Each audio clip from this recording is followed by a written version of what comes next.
And marijuana income is based on, it's not a per capita thing. It's a, am I correct? It's a, whatever the marijuana retailers are pulling in, we get like It's a 3%. computation of that, correct? Yeah. Okay. Okay. Any other questions? For the motion, do we need to have an estimated amount or can we just accept a move to accept the revenue?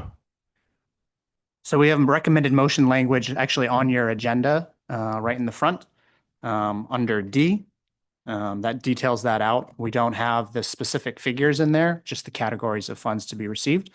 The proposed budget itself will capture those figures. Dan, do you see that?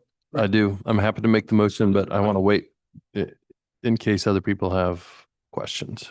I have a question, Jared Gossin, committee member.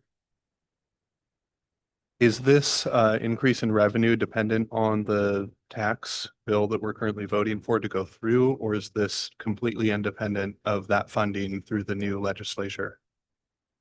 You mean the ballot measure that's up for vote? So I believe that this assumes, and well, before I just wander around, Mr. Mills, it does not include those potential revenues to budget conservatively.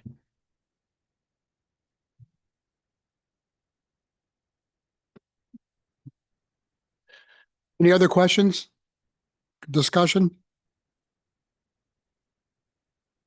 Mr. Richardson? Mr. Chairman, I move to recommend to the City Council that the state shared revenue distributions and other unrestricted state shared revenues from liquor, cigarette, and marijuana tax distributions be used for general fund expenditures and state highway fund revenues be used for street fund expenditures, and any 911 emergency communications tax revenue received by the city be budgeted in the general fund and used only for legally authorized emergency communications purposes. Is there a second? I'll second that. It's been moved by member Richardson, seconded by member Knight to go with the motion as described. Is there any more discussion? Go ahead. Just want to make sure that the marijuana tax can be legally used for these purposes. As my understanding, a lot of that is supposed to be earmarked for education, but that I don't know the details of that. Okay. Yeah. Okay. Can you guys hear me? Oh, no, turned off. I was gonna say. It was on. Thank you. So, go ahead. Did everybody hear the question? Oh, okay.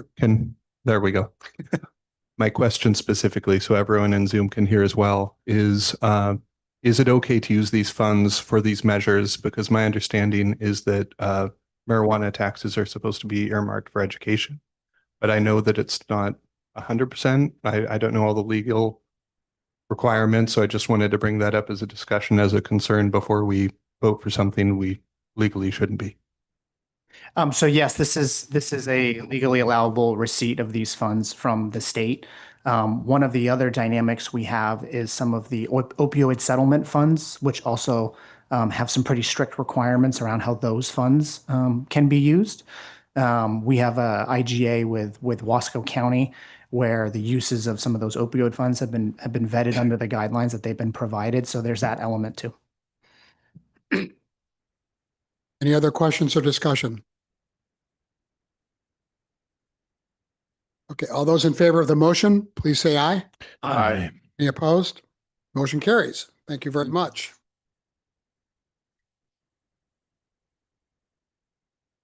Item 5 is a public hearing to receive testimony regarding the proposed budget. Now is the time for the Budget Committee's public hearing to receive the budget message and receive written and oral questions and comments on the proposed budget for the 2026-27 fiscal year. The public hearing is now open. First, I'll ask the budget officer to present the budget message and overview, followed by staff presentations on the proposed budget. Committee members may ask questions during or after the presentations.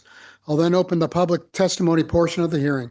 Anyone may ask questions about or comment on the proposed budget.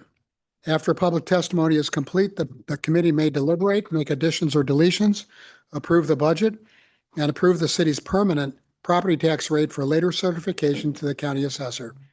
Any action requires the affirmative vote of a majority of the total budget committee membership. Are there any questions about the process?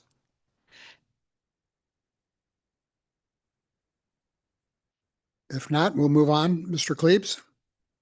Thank you, Mr. Mayor. Just a couple housekeeping items before we dive into all the good stuff here. We do have restrooms down on the ground floor, and Abby does have the code for them if anybody in the audience or from the budget committee there needs to use the restroom. For tonight's kind of run of show, I think our objective should be to try and get through the library fund that you see on your agenda. A couple changes here. Our IT director is out sick. And so that presentation will be moved from the general fund presentation till tomorrow. And hopefully we can try and swap it with the airport fund and still keep our schedule. I want to keep an eye on the clock and certainly take a break at some point in the evening. So if we're just getting a little late and we need to stretch our legs or something, Mr. Mayor, if a budget committee member waves or anything like that, we'll make sure and try and keep that on the agenda. A couple additional pages or swaps that were handed out ahead of this budget committee. The first is a breakdown and summary of our tourism contractor, the Dalles Area Chamber of Commerce. This sheet here will go as part of the tourism fund that we'll cover hopefully later tonight. It shows their original 25-26 budget with a 3% annual increase per the contract. So we'll get into more details there, but thought this supplemental information will be very helpful. Our city clerk is not here this evening, so I'll be presenting when we get to her section of the budget, or her department. And she put together this one pager just for your consideration, detailing and highlighting some of the things that she wanted to point out. We have a new debt management summary page that'll replace 303. This has some additional information about the city's debt, including the original amount, how much remains, the interest rate, and when the final payment may be. So we'd like to swap out this page of the budget book. And then the final page is a lovely summary of all the acronyms, specifically that the Public Works Department uses. This has been helpful, I think, in prior years, or been requested in prior years from the Budget Committee, and wanted to make sure that you had that as a reference. Are there any questions before I dive into my budget message? Any questions for the city manager before we move on? Great. So thank you again for having this opportunity to present the proposed budget for fiscal year 26-27. The budget before you this evening assumes a certified tax rate of 3.0155 per thousand, and the receipt of state shared revenue primarily in the general fund, with gas tax revenue received in the transportation division. So thank you very much. And if you will turn to page 6, that will be the beginning of my budget message. And as we go through these presentations this evening, we will do our darndest to always make sure and refer to a page number. But if you get lost in the budget book or you're not quite sure where we are, please interrupt us and ask where we are so you can follow along. So on page 6, you will see my budget message. Some of the key things I wanted to highlight is that this budget follows important fiscal policies and direction from the City Council. First and foremost is maintaining an unappropriated ending fund balance equal to 4 months of net operating expenses. This helps allow us to cash flow and maintain a certain amount to get us to our property taxes in November. We need to maintain a general fund contingency for 10% for emergency situations, like we had some leaks in the City Hall roof here that we had to be repaired. Maintaining a 5-year capital improvement plan, allocating administrative costs based on the services that they provide, and following a relatively new resolution 24-030 regarding the strategic investment program agreements that we have with Google for the 2 newest data centers. And that policy or budgetary policy guidance in that resolution directs us to receive property taxes from those 2 new data centers in the general fund. The fees from the community service fund would be received in our capital improvement fund. And then the guaranteed annual payment would be received in our special enterprise zone fund, reserved for infrastructure investments, primarily generational level infrastructure investments, such as replacing our water treatment plant to help mitigate rate increases. So when we get to those specific funds, we'll talk more about that, but that is some of that key guidance that council directed us to follow in putting together this budget.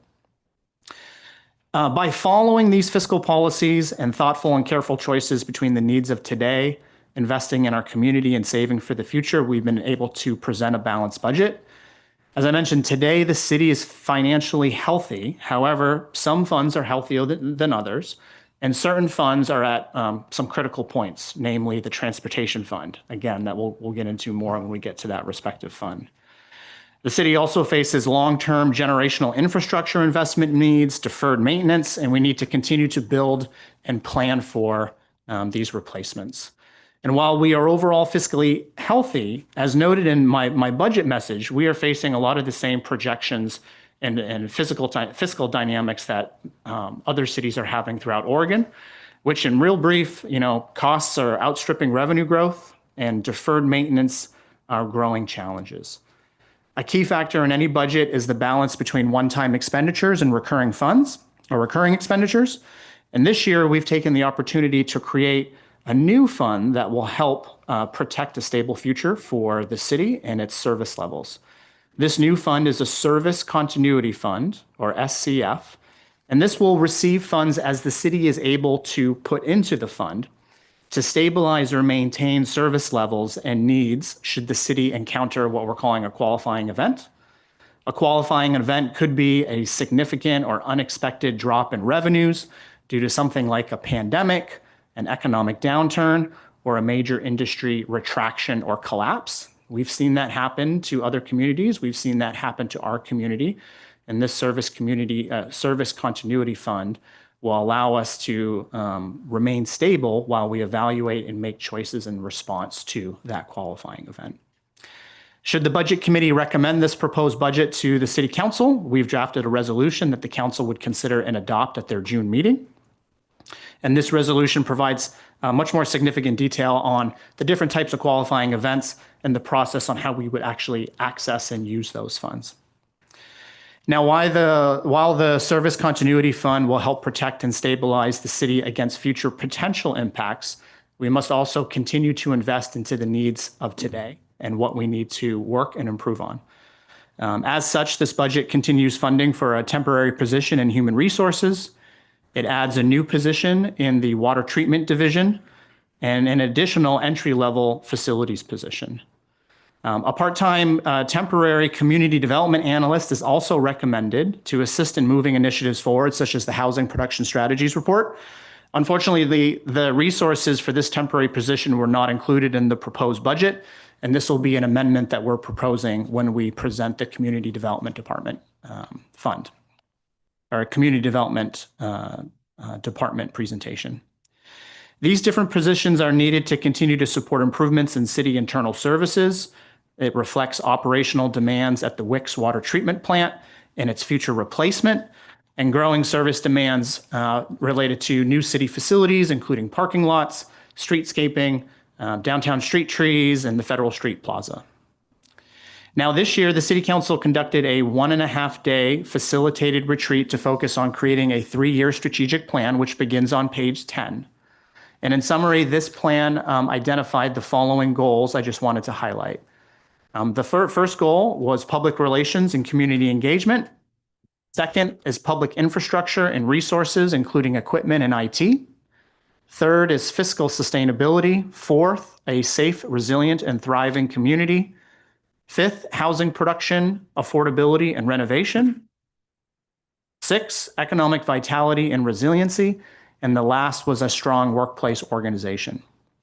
Each of these goals have identified actions that have been prioritized over the next 3 years and is detailed in that strategic plan report. And this report was critical to the creation of this proposed budget as we attempt to allocate resources to fulfill the needs and direction provided by the City Council.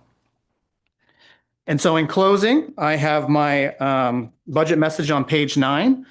And I just want to say that in my time in this community, I have consistently had conversations that the Dalles seems poised to turn a corner. A community is always changing, and that change requires ongoing effort, momentum, perseverance, and engagement. And it will not always be easy, and it will come with impacts. There will be different perspectives and the need for compromise. But at the same time, the city is our local government. It provides opportunities for community members to be involved and help shape its future.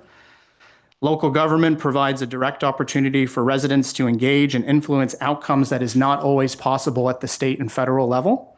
And I encourage everyone to stay involved, attend meetings, connect with your fellow councilors, follow city communications, and continue to participate in the local government academy or promote being involved in the local government academy. And most critically, after you graduate, volunteer to serve on a committee, such as a budget committee. I'm looking at a couple of our graduates right over here. Lastly, I remain continually impressed by the dedication, commitment, and hard work of our city staff and all of our volunteers. I want to thank you all for the hard work and service that you commit to our community. Your service is deeply valued and makes a meaningful difference. Our work is guided by our shared values and commitment to service. With trust at our core and resilience in our future, we will continue building a safe, connected, and resilient community for our current and future generations. And with that, I'd be happy to answer any questions that you have on my budget message, the city's fiscal policies, its strategic plan, and its use. If you have other more specific questions about funds and figures and everything like that, we have a lot of presentations coming down the pipeline that will hopefully answer your questions. And I'll take a moment and pause there. So we're going to be entertaining questions basically on what you just went through, summarized, which is pages 6 through 10, or 6 through 9. 6 through 9 of the budget. So does anybody have any questions of the staff regarding the budget message you just heard, specifically pages 6 through 9, which I think you summarized very capably? Well, I'll get us started. On page 8 at the bottom, under major budget changes, you're recommending the establishment of a new fund, Correct. a service continuity reserve fund. In the second paragraph, it talks about this is a critical fund to establish the city's reliance on revenues from anchor industries. That would be data centers, for example. Correct. Okay. The Government Finance Officers Association recommends targeting 20% of the general fund operating expenses. So GFOA recommends that we take 20% of our general fund expenses and take 20% of that and put it in this new fund? Correct. That is one of the intent behind a service continuity fund. If you're looking to establish a fund, or if you have the luxury, if I should say, of being able to establish a fund to stabilize your and maintain your service areas when a qualifying event hits, that's what they tend to recommend. Another metric is 2 months operating. Which is 16 or 17%. Correct. Okay. And if your answer may be to this question is we'll get to that. I take it future discussions will show that 20% being moved from the general fund into this new fund. Is that correct? So we're proposing to transfer 2.75 million from the general fund beginning fund balance into this new fund, which is approximately 18% of what we need to hit. 2.75 million. Correct. Okay. Sort of trailed off there. 18% of what we want to. Of more or less what we want to hit. So there are different benchmark metrics. 15% is kind of your minimum. Yeah. GFOA looks at 20%. You could also target 25 if you had that ability. This year, with the beginning fund balance that we're looking at a transfer of 2.75 million. And in future years, we'll see what we're able to budget given rising costs and revenue restrictions. Thank you. It seems to me that the reason we're able to afford doing that, unlike just about every other city I know of, is because of property tax revenues and franchise fees being increased. Correct. And a lot of those sources are reliant or heavily influenced by some of the anchor institutions I was talking about, most notably data centers. So we have a window, or we have an opportunity to establish this fund. Like I said, should things change down the road, it'll be a helpful resource to give us time to make different decisions, evaluate what's going on, and reduce the impact on the city and the services that it provides to the community. So the budget's going to show not necessarily a transfer of property taxes or franchise fees into this new fund. It's going to be a transfer of the general fund as a whole going into this new fund. Correct. It'll be a transfer of general fund resources in aggregate, not from a specific revenue source. Okay. Jared? I've got a question. For these funds, I understand what the future idea for this fund is, but are there any services right now that we're essentially using this money for out of other funds that we're just kind of shifting and spending out of this fund instead of this, or there's also additional new services that you're going to be expending out of this fund as well?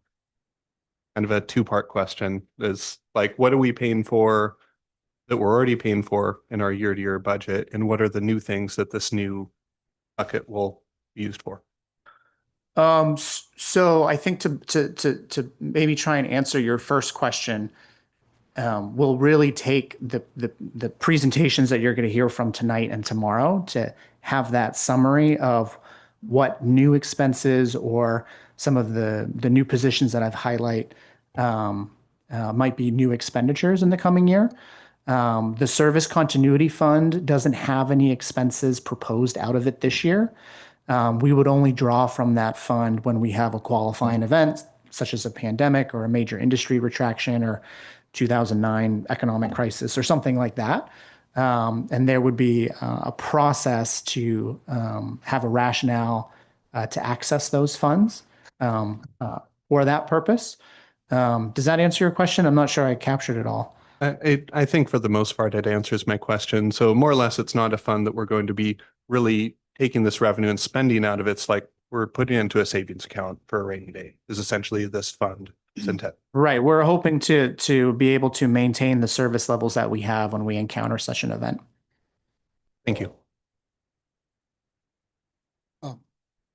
Council Ring. Thank you, Mr. Mayor. And this is, I wanted to make sure that I had this right in my head and put this out. This is different from the 10% contingency that we maintain for city operating budget. Correct. And we don't really know what at the end of the day this new fund may pay for. Are there any like regulatory things that would or the color of money, so to speak, that would restrict us in what we can and cannot use it for? Yeah, so the funds from the Service Continuity Fund, for example, couldn't be used to spin up new programs or be used to hire new staff, for example. Its focus has to be on the retention on the current resources and services that we offer. The creation of this fund is something that we did run through the auditors that we have, as well as our legal department. And the resolution will have some of those guidelines and parameters around it. Again, these are general fund resources, and so we'd be looking to use them in the general fund. So do we get to, so potentially, like, one of the things that's in the back of my mind is like our street fund, right? We've talked about this previously. It's short, right? We want to eventually be plussing that up so the public works can, the city can provide, better streets and things like that for the city. But could that be an example of use for this, should we need to? So I would, just answering very frankly right now, I would say no, because that is, we are fully aware of some of the revenue shortfalls in the transportation department. That's something we could look into to get a fully fleshed out answer. But this is truly looking at having a source of resources for those truly unexpected situations, not long-term trends that we've been aware of and need to have discussions about. Something that is outside of the city's control. Again, something unexpected, a major economic downturn or a pandemic. That wasn't any poor planning or local constraints that we have some influence over. It's really kind of outside of our control. Not to say that the transportation challenges aren't small or we haven't been thinking about them and discussing them, but at the local level, at the state level, there's no surprise on what some of the trends line look like. And then one last question. If I apologize if you already covered this. What's the like year over year addition to a fund like this? So this year, you know, is year one. What about consecutive years afterwards? Would we continue to put funding in it? Would it be less than the 18% is sticking in my mind? Would it be less than we would the first year and it just compounds itself? Yeah, so the target figure could be, 15, 20, or 25%, depending on what we're looking at and what we can be proposed. Once we reach that mark, we can hold that line. And so future contributions could be less, they could be zero. We could continue to try and, build up that fund if we so chose. This really represents that opportunity to take some of our beginning fund balance and put that into this fund. I don't anticipate we will have the ability to contribute again and meaningfully in a way similar to what's proposed in this budget this year.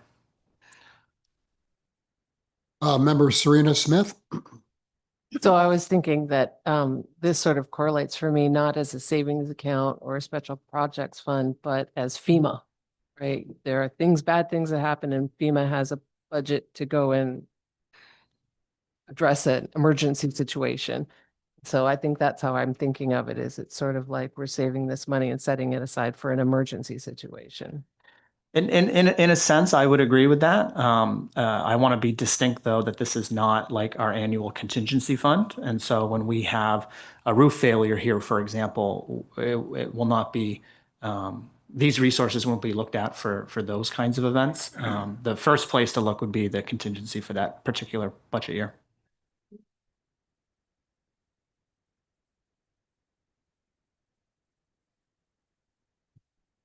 We did budget a contingency in the general fund in Yes. addition to this, right? Correct. Yes, Andy Knight. So they would be used for the community or they would be used for operational services of the city? Operational services of the city. Other questions? Okay, let's move on to So if I may, have you turn to page 37. This is the city overview and our organizational chart. We've had a few changes here with the addition in recent years of an IT department, a shift in economic development to report directly to the city manager, and the creation of an assistant city manager position, which has a portfolio of different departments that they directly oversee. Really kind of a focus on overarching city internal services. And so this is a new organizational chart. I just wanted to highlight it for your consideration, see if there are any questions. But if not, we will continue pushing on. any questions about the organizational chart? All right, and I'd like to turn it over to Brita, our finance director.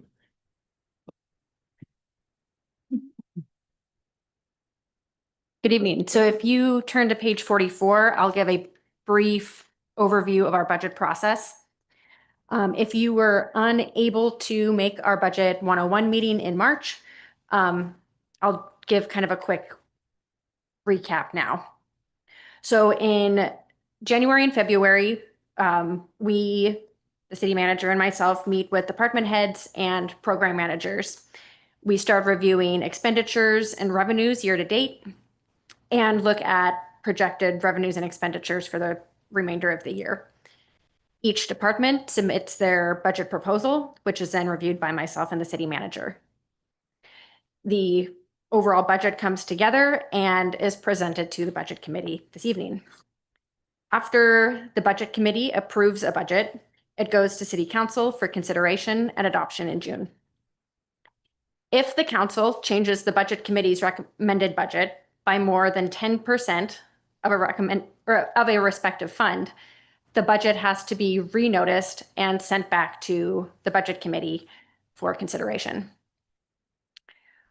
On July 1st, the budgeted taxes take effect, and myself and city staff will coordinate it with the county assessor's office moving forward.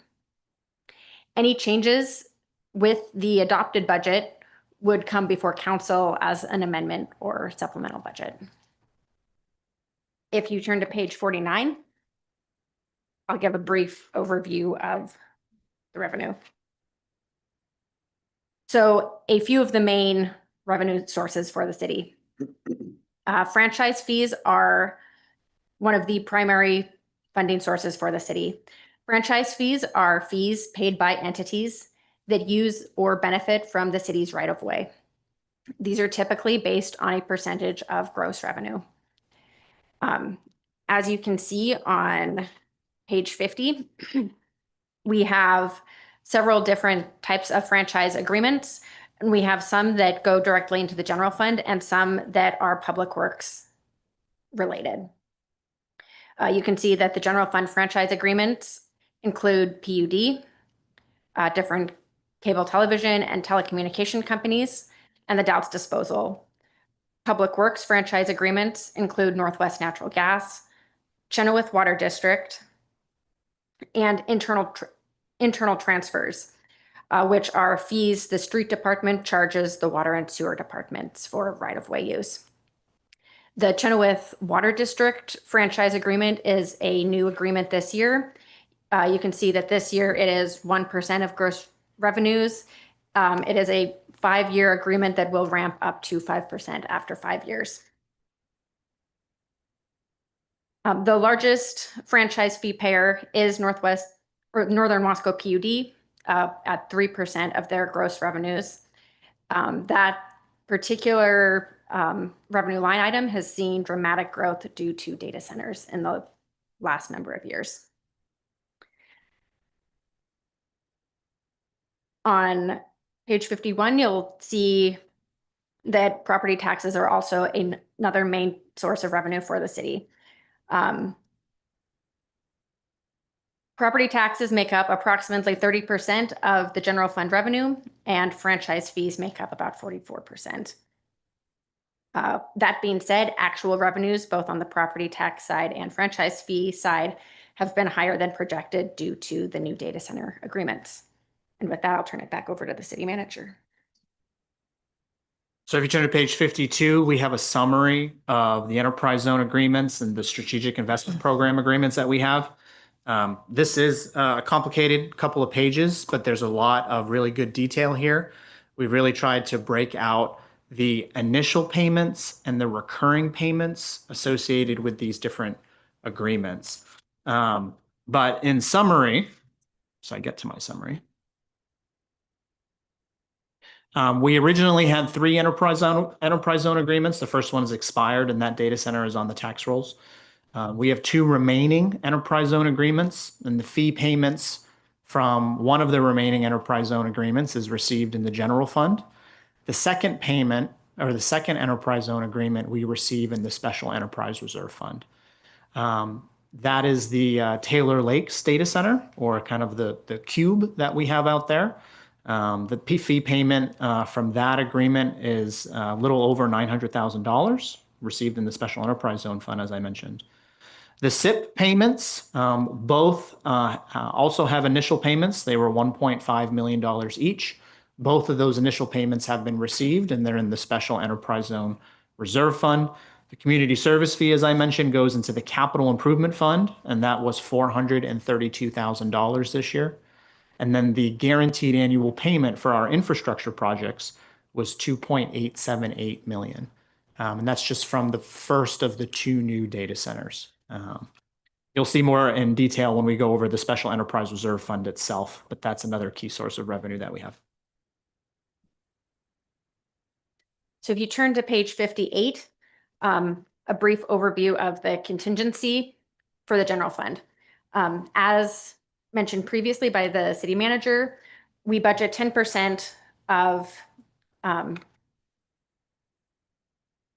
general fund as contingency every year. This year, proposed contingency is $1,496,727. We also averaged the last 4 months of the prior 5 years to set the unappropriated ending fund balance each year. Our proposed ending fund balance for the fiscal year 27 is $2,085,000. And that is an increase of $906,000 from fiscal year 26. This year, we have also budgeted a capital fund transfer of $1.5 million from the beginning fund balance. Turning to page 63. Oh, sorry. Page 59 first. So a brief overview of some of the general fund transfers. So the following 7 departments provide services to the other departments. That includes city council, city manager, city clerk, city attorney, finance, technology, and human resources. So to compensate the general fund for those services, the enterprise funds transfer a certain amount to the general fund each month. Enterprise funds are a standalone fund that has fee revenue to support it and is separate from the general fund. That includes public works, library, etc. A weighted methodology is used to determine that transferred amount.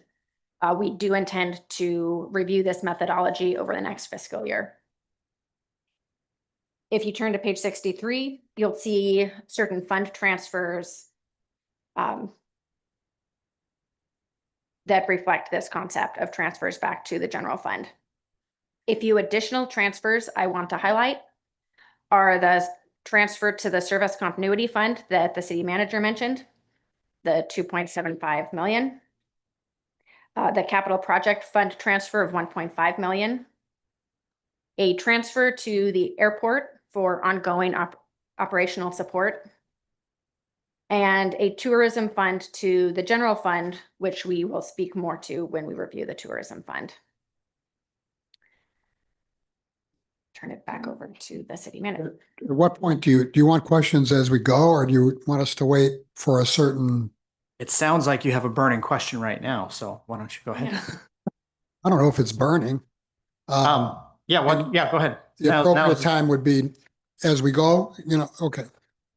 I just thought it was interesting on page 50. Under franchise revenues, internal transfers, we basically pay our own franchise fees. We charge ourselves Yeah. for the impact that underground water and sewer utilities have on streets. They're oftentimes located underneath them. So that comes out of the respective water or sewer fund and goes into the general fund. Like Correct. the other franchise fees do. And is one of those ways that we can support the transportation department in addition to some of the state shared revenue that we receive. On the next page, page 51, property taxes. When you look at that graph, it makes it look like property taxes have gone up a lot because the line is pretty steep. But in fact, when you look at 2027, what we're projecting in property taxes compared to 2023, which is 4 years, it's about 10%. So our property tax revenue has gone up 2.5% per year average. But is that because of assessed values have gone up, or is it because of what? Yeah. So Our tax rate isn't changing. So. Yes. So first and foremost, taxes have not gone up. Right. Tax revenue has increased, but taxes have not been increased by the city. We are constrained by Measure 5 and Measure 50 that restricts property tax growth to 3%. So your residential owner isn't paying necessarily on their assessed value. So there is a constraint here, which is one of the challenges that many Oregon cities face, because oftentimes costs increase faster than property tax growth allows. Some of these increases over the last few years have been due to the data center, for the initial data center, their tax abatement expiring. And a portion of the new data centers, a portion of those data centers are taxable to the benefit of the city and every other taxing district here in our community. So those are some of the larger factors that both have created, an increase in our property taxes, but also, we do have that overall constraint on growth that many other cities have, or all other cities have, I should say. I know we're going to approve the tax rate tonight, correct? Probably tomorrow night, but Tomorrow night. unless we're really good tonight. Okay. And I think it bears repeating that we're not projecting nor are we recommending a tax rate increase. Correct. Right. Okay. And we'll get to that tomorrow. Right. Okay. Other questions? So the next portion of our overview involves capital projects, which start on page 64. I'm not going to take you through each of these pages here, but you will see the different funds that we have and their major capital projects. These could be capital acquisitions of equipment or major facility renovations or infrastructure projects coming up. So I'd be happy to answer any questions there, but they may come up through the conversations with the other departments as well. If you turn to page 84, this is where it gets really interesting in a lot of different ways. So page 84 is our all funds summary. So this is a summary of all the funds for the city. So not just the general fund, but our public works fund and library. So you really see it there kind of in aggregate. And if you turn to page 86, you will see each of those funds broken down at a high level. So the first one you see there on page 86 is the general fund, followed by each of the respective funds that you'll get presentations on this evening. And so this is a good snapshot resource for where the city is, both as one entity and broken out into these different funds. And if there are any questions on this section, our next section is the general fund, where we are going to start with our police chief, Tom Worthy. He's got a scheduled conflict later this week with training and whatnot. So they're going to go first, and then we'll kind of go back into the regular order here. And as I mentioned previously, we'll switch out IT for airport later on in this evening.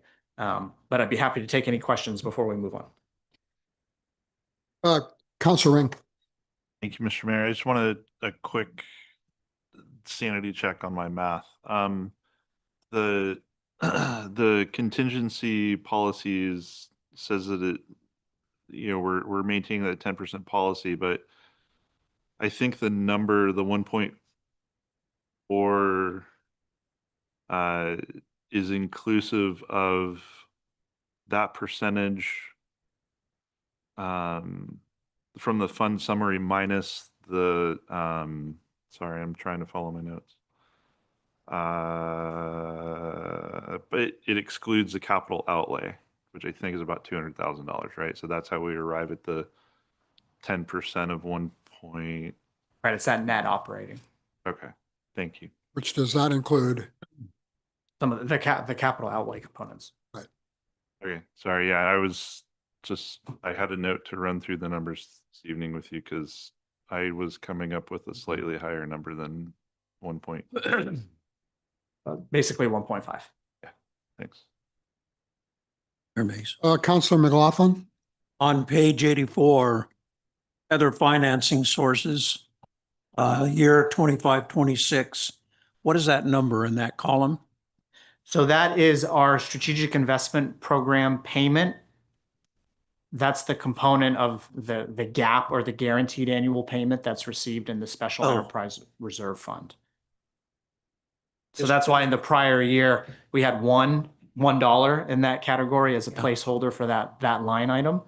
And the 2.8 is the first gap payment from the first SIP data center. Understood now. On page 85, our total budget is projected to be about $69 million in revenues.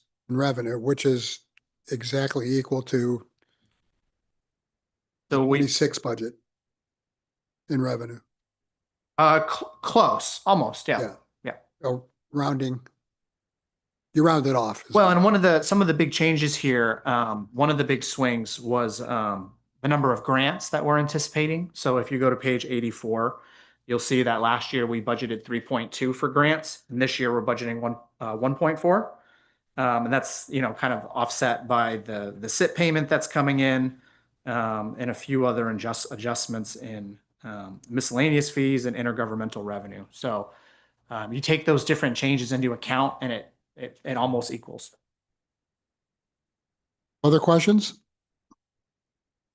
Before we move on to the police department? That's next, right? Correct. Okay. Does the chief get to come up and have a microphone? He does. He does. It's a small enough room, though. He might not need it.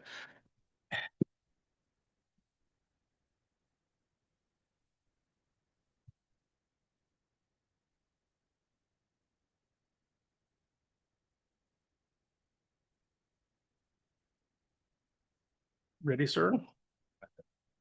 Good afternoon, everyone. Thank you for hearing us tonight and accommodating my schedule. I'm off to training right after this in Pendleton for the week.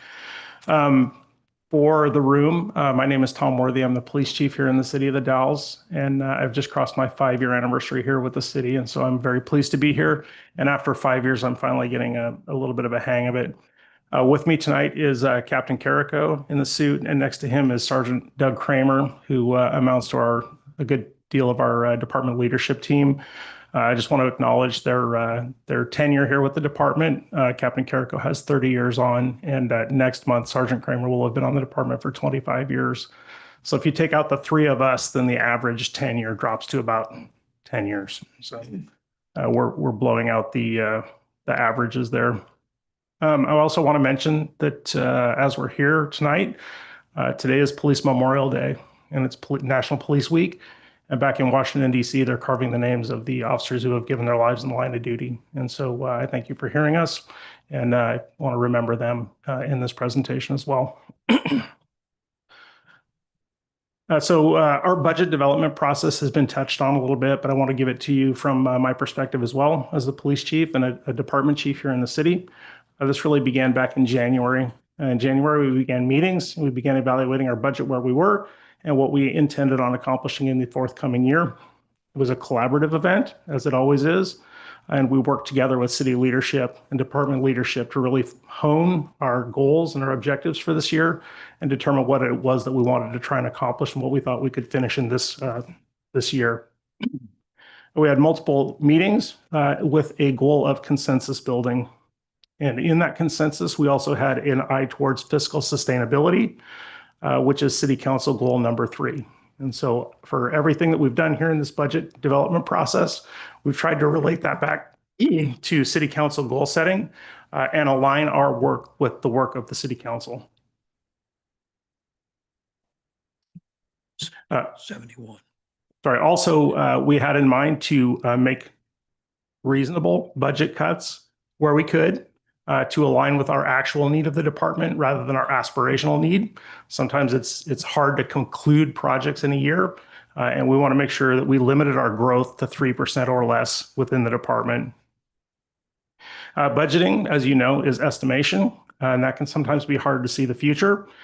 We made every effort to determine what was actually necessary without adding anything extra that doesn't align with the mission of the department. And the mission of the Dalles City Police Department is to protect the people and property of the citizens and visitors of the Dalles. The department strives to maintain and promote public safety and livability of the community through fair, compassionate, and unbiased policing. That's a fancy way of saying we practice community policing in the Dalles, and we'll continue to do so, at least while I'm here. Police work is dangerous and taxing. It's dangerous and taxing for our employees. Everything that occurs in a big city can and does occur here. Sometimes we can be discredited or brushed aside as it's a small town, and I assure you it looks no different from the inside of a police car. Our staff deserve to work with modern and effective tools to assist them in their professional lives, which aligns with City Council goal number 2, modernizing IT tools for the city. We provide a professional work environment for our employees. And we must, or else they can immediately go to work for any other department. And I assure you that they can. If you're a certified law enforcement officer in Oregon, you can go to work wherever you want. And I want to make a note of appreciation because right now our officers are out working in the city. And they work weekends and holidays, all hours and in all conditions. And they're committed to the well-being of the city of the Dalles and will absolutely run to any emergency for which they're called. I assure you of that. And for that, I'm grateful. And for that, I feel the weight of responsibility for giving them the leadership and the tools that they need to succeed. And some of that starts here tonight. Last year, we responded to 18,264 calls for service. And I ask you, how many of those is it okay for us to get wrong? I ask our new officers this, how many can we get wrong? None. We can't get any wrong. And so that's the pressure that we feel every day. But I must also mention not only our officers, but our dedicated non-sworn staff in the department, our administrative support, our codes enforcement officers, animal control officer, and evidence technician. These employees are critical to our operation and don't get the recognition that they deserve. And so I thank them for their hard work and dedication for the city of the Dalles and the police department as well. And lastly, our city partners who keep our bills paid, our computers running, and our healthcare benefits intact, and a myriad of other things. And we appreciate their support and efforts every day. And it truly takes a team to make the police department work. And so for that, we're thankful. So let's look at the proposed police codes and animal control budgets for fiscal year 26-27. And that'll begin on page 119 of your draft budget books. What page was that again? 119. 119. I'm sorry, there's a definite distance that I have to be just right on this. 119.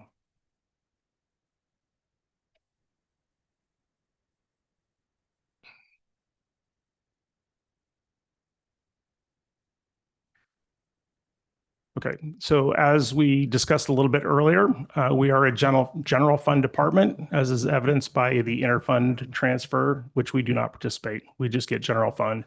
We also don't produce any revenue per se, other than citation revenue, and that's only incidental to the work that we do in safety. And so I don't ever think of that as an opportunity to make any money for the city. That's strictly about public safety for us.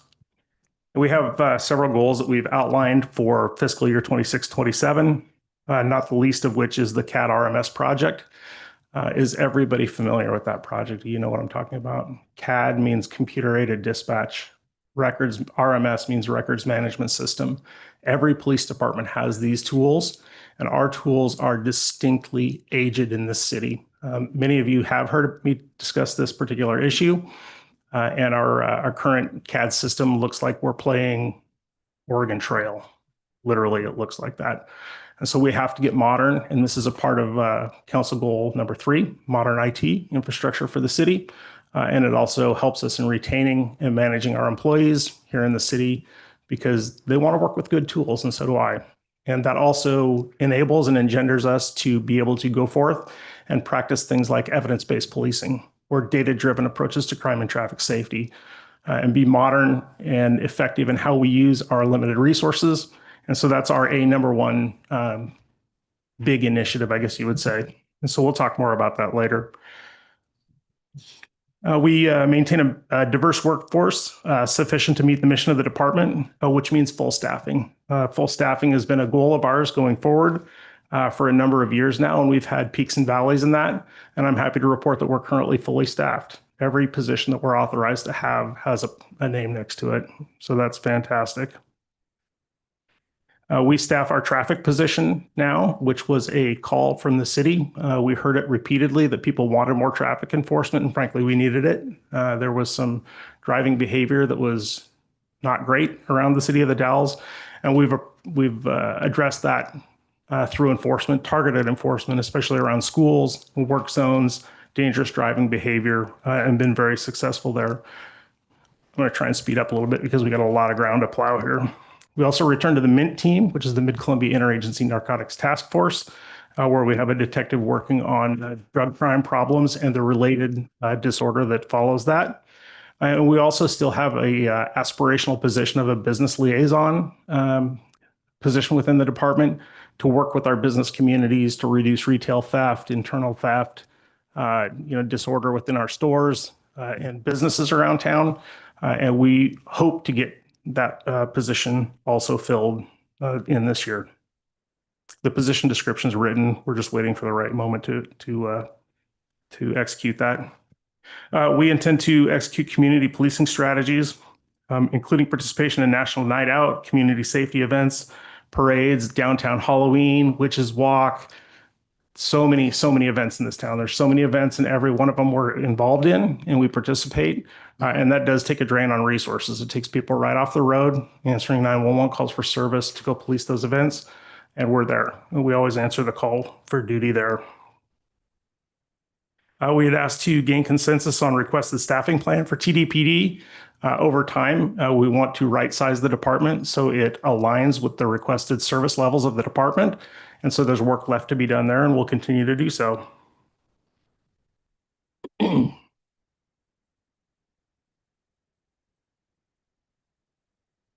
So if you flip to 120, it starts talking about grants and external funding.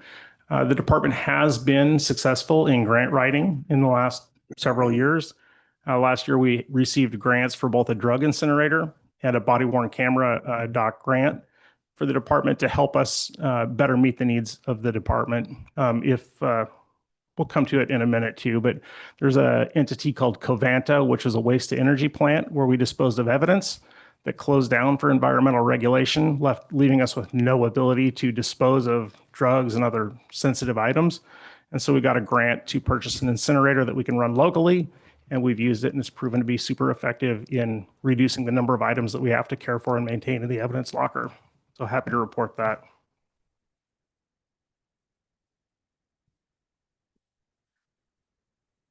So at the top of page 120, expenditures by department, you'll see that a great deal or even most of our department budget is accounted for in salaries.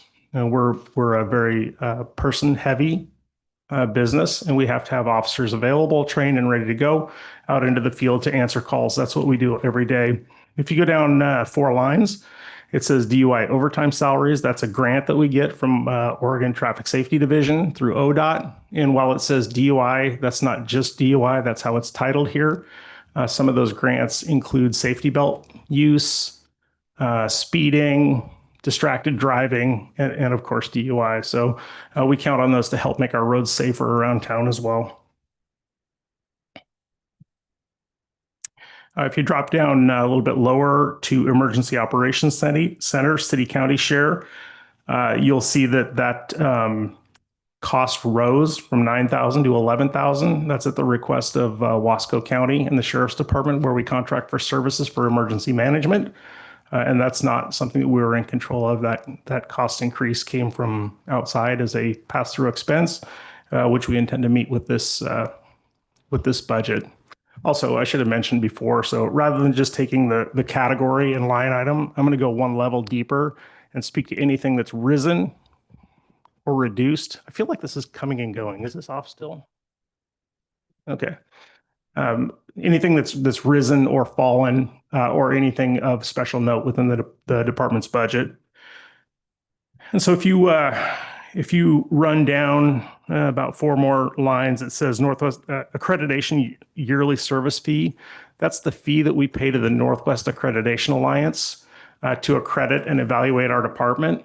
They come out on a 3-year cycle to evaluate our operations and make sure that we're adhering to the highest level of policing standards for 21st century policing. And I just wanted to take a note that in year 1, so we're on a bit of a cycle here, we went through accreditation through the NWAA. At the time it was the Oregon Accreditation Alliance, and it's expanded. And side note, I'm now the chairman of the board for that entity as well. Year 2, we went through a best practices review with our insurer, CIS. And then in year 3, we went through a department review with the Oregon Association of Chiefs of Police. So it's my intent to try and have as much outside confirmation and oversight as possible to ensure that what I'm doing and what our management team is doing aligns us for excellence rather than average.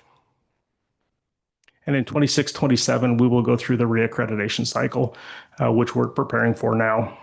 And also one other thing in this forthcoming year, if you go down to the very bottom of page 120, evidence assessment and support as a sub-service of the Northwest Accreditation Alliance.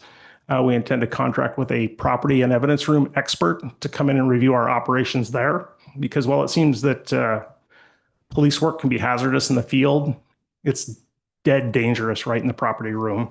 Because if something turns up missing, it's not treated appropriately, or if we have a bad process in place, that's what gets police departments in trouble. And I won't allow it to happen here. Just above that, sorry to flip back on you, the wellness program expense for $8,064 is a collaboration with our regional partners in Hood River County and here locally with the Wasco County. That is required by law that we provide officer wellness program for our officers, and to be frank, they deserve it. And if we don't participate in that, then we're sort of sinking our partners. You know, one thing that's very true here is that we can't do everything by ourselves. We need our partnerships. We have great relationships with the sheriff's departments, the other city police department, and the Oregon State Police here. And so we want to continue to work together in that, in officer wellness. And we also collaborate with them in major crimes team, drug team, and in traffic missions throughout the year. So we want to remain a good partner, and that's part of it. On page 121, at the top, you'll see Wasco County Communications. City of the Dalles Police Department does not run a dispatch center. We receive services from Wasco County. We pay for those services through a formula. And internally, there's another formula that helps pay for that. So it does get complicated. But that police dispatch agreement for $494,839 buys us year-round professional dispatching services to get the right resources to the right emergency at the right time. Public Works pays 9%, pays a percentage of that to help us offset that because they do run through that dispatch center as well, or can in the event of an emergency. Falling down even further where you see CAD RMS expense, collaboration with Wasco County. All of those numbers, the 400,000, the 45,000, 71,000, not the 13,000, has all dropped off. And the reason why the 13,000 has dropped off is because we intend to pay that this year. And the balance of that has moved over to capital projects. And so you'll need to refer to page 284. There's a description of capital projects and what they mean, and that's been moved into IT capital projects while we're running the project and collaborating with our partners to ensure a successful go live sometime in probably September or October. With those systems, the money has been moved over here, but there's been no cost increase or no change in that. It's just a change in philosophy. And to be honest, had I thought about it with more clarity, it should have started out over here. All right, So this is a section. What page was that? 232? That's 284. 284, thanks. Under Capital Projects Fund.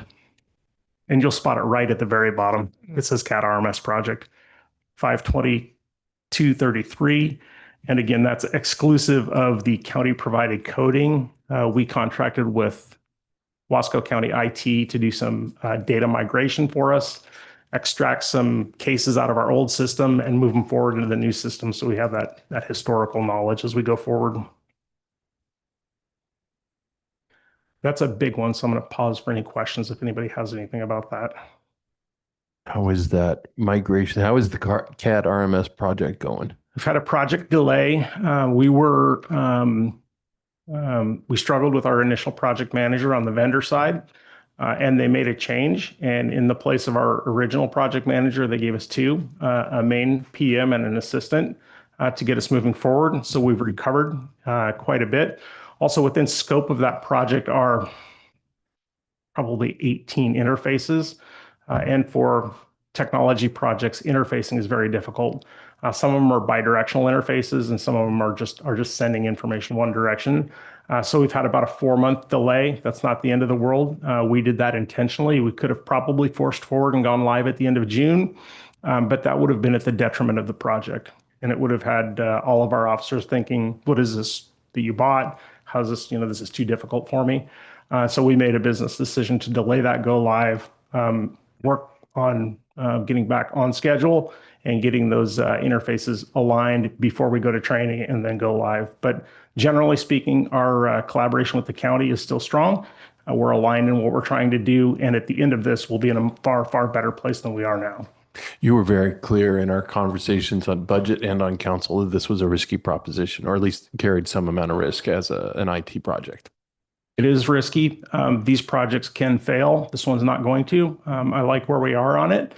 There have been bumps in the road. And as a matter of fact, if you recall back in the last budget too, we actually put in a line item for project change orders, because as they move and the exploration and the understanding of what it is you're trying to accomplish gets better and better and clearer as you move forward.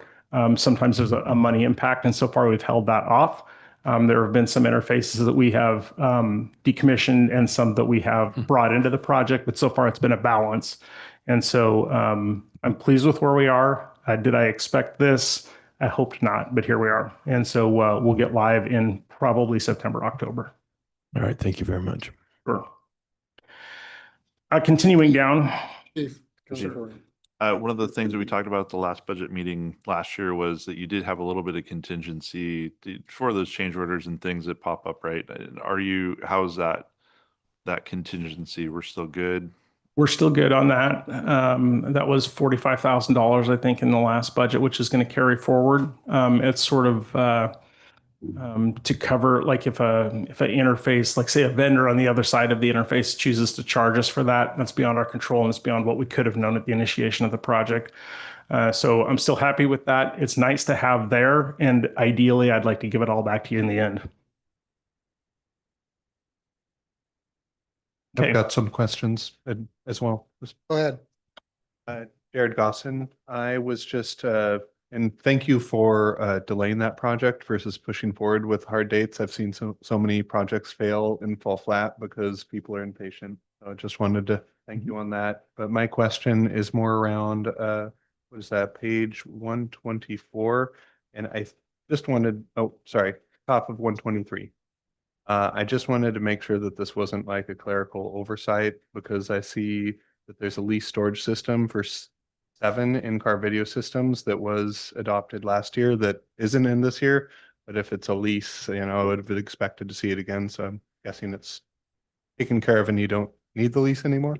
Well, first of all, that's jumping up a couple pages ahead. And yes, I can speak to that now if you'd like. So our in-car and body-worn camera storage, we're moving from a purchase to a leased methodology. And in establishing that budget line item for the lease before, based on some accounting guidelines that other people can speak to, we needed to sort of encumber those funds going forward. And so that's why it appeared high rather than what it actually costs us. So I'll come back to that and I'll cover it from the beginning and we'll all understand it then. Perfect. Thank you. Back to page 121. You'll see that our interpreter fees, while it's a small line, it went from $621 down to $300. That's a pay-as-you-go service when we encounter people that we can't communicate with, where we can make a phone call and get interpretation fees. And the reason why that's gone down, we have multiple Spanish-speaking officers on the department now too, so they don't charge us extra when they come over and help out on a call. They do get a small pay incentive for it, and it's the best money we can possibly spend. So I just wanted to touch on that. So if you go to very bottom page of 120, very bottom of page 121, you'll see that our garage door repairs go from 4,000 to 2,500. That's a calculated risk on our part because we've replaced the entire garage door infrastructure on the PD with new lifts, and doors are forthcoming, and tracks and rails and cables because we use them every day, all day long. We're in, out, 3 o'clock in the morning. They're in, out. I don't even know how many cycles those things go through. With the new openers and doors, et cetera, we think we're going to be replacing that less. And so that's why we've reduced that line item. And I'm happy to say that they're staying in service more. So turning the page, there's another line item that's gone down from 9,000 to 8,500 at the very top called miscellaneous expenses. And to that, I attribute where it says minor plumbing. We We had a problematic drain at the police department. I know this isn't why you got on the budget committee, is to talk about the drain, but it always plugged up. And now it's not because we had it repaired. And so we think we're going to snake it less and it'll cost us less. I do have a line item that's been added for blinds and window coverings. They're all broken and they don't work. And so it would be nice to let in some daylight and yet shelter the officers when they're in there writing reports and want to feel safe as well. So we'll do that project if that's included in our budget. We have a new line under radio equipment for radio maintenance agreement. You'll see that it didn't exist in 23, 24, 25, and then it came in 26 as $9,000.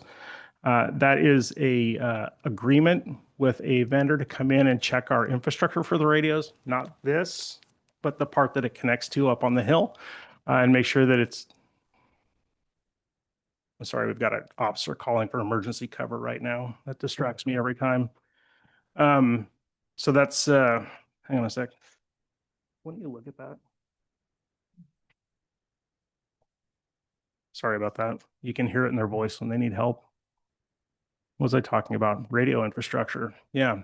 So not the endpoint, our radios. We're still going to have to life cycle radios because they're changing over to new models. They do change over time, just like cell phones get better and change. And you go from an iPhone, I don't even know what, 5 to 8. Is that right? Something like that. Same thing with our radios.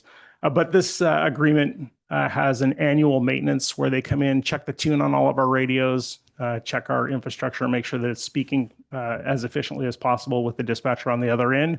And this year they found several errors and made some tuning, and it did come out better. And so I think that's wise money for us to spend there. I'll keep going down.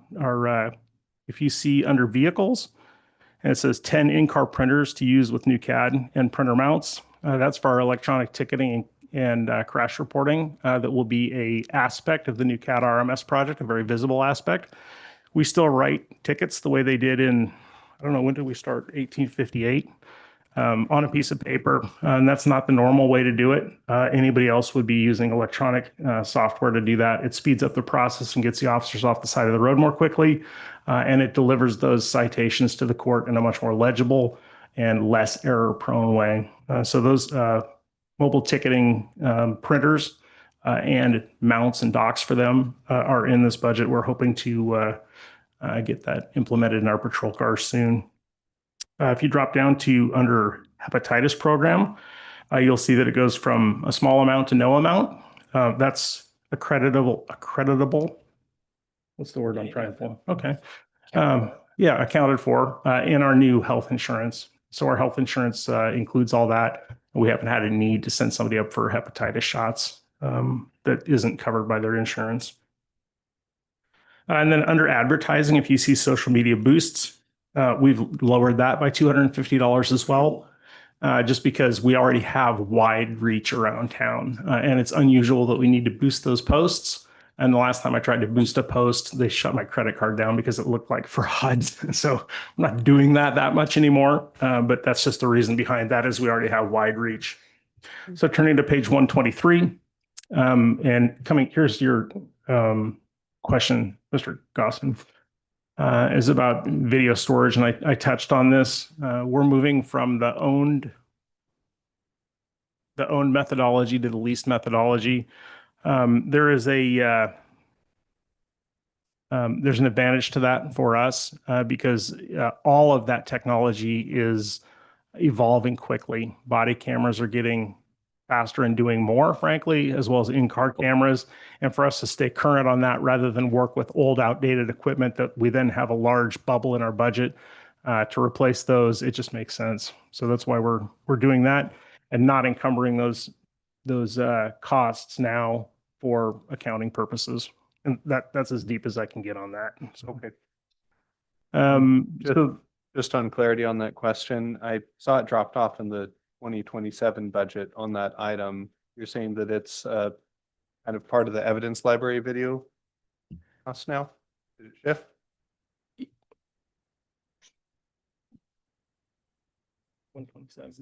So there's a further breakdown on that on page 127. So if we might as well just flip forward to that.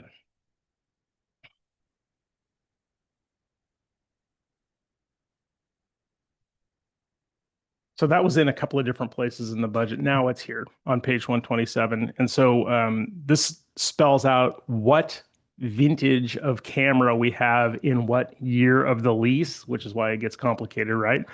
And so you can figure that our cars are rolling off in about 4 to 5 years, and it's a 5-year lease on these videos. And so where it says in-car camera lease overage, that's where we may be paying for a lease on a camera that's no longer in a serviceable car, and we can't control that lease duration from Motorola. We pay what they tell us to. And so then we might be having another camera in a different car and leasing that. So they might be doubling up for a short amount, maybe months during the course of the lease. So. Thank you. That explains it. Just when you see something that disappears off of a budget, usually it's somewhere else. I just wanted to make sure. Yep. And it went to page 127. So, all right, back to page 123. I was just about to go through our travel, food, and lodging. And last year we underspent this category a little bit. And that is largely because we had intended to initiate a small department honor guard program for ceremonial purposes, attending law enforcement funerals, other VIPs, opening conferences and meetings and stuff like that.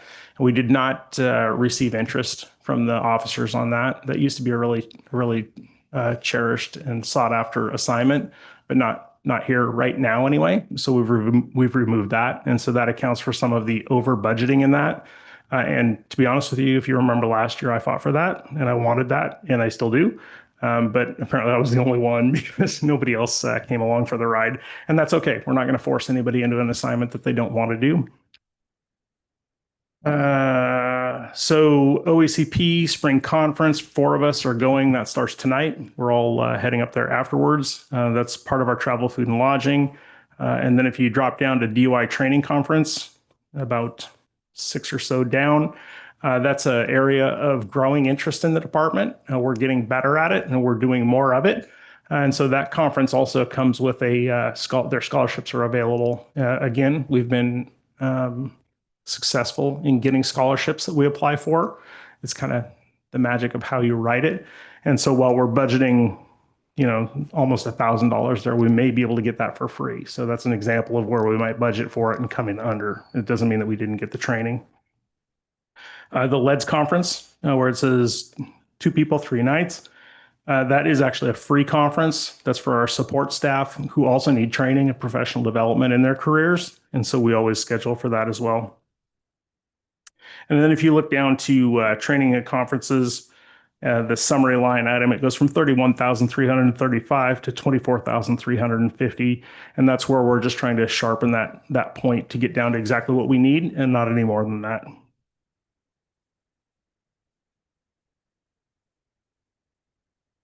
I'll note on the bottom of that page, the OACP Spring Conference for 4 supervisors was moved to Pendleton from Bend as a lower cost city to attend. And that's helpful for us too. So it gets us there quicker and it costs less. So even OACP, the Police Chiefs Association, is looking at ways to keep costs down.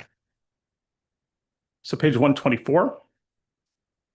If you look at the second line, it's the Police One online training portal. That is a relatively large line item. It's just over $2,500, but that's really money well spent for us. It allows us to push out training, required subjects on, bias-free policing, winter driving, any number of things that we need to train on that can be done online, and then that can be done when the officers are on duty. Doesn't cost us any overtime, so that's maybe the best money that we're spending in this budget.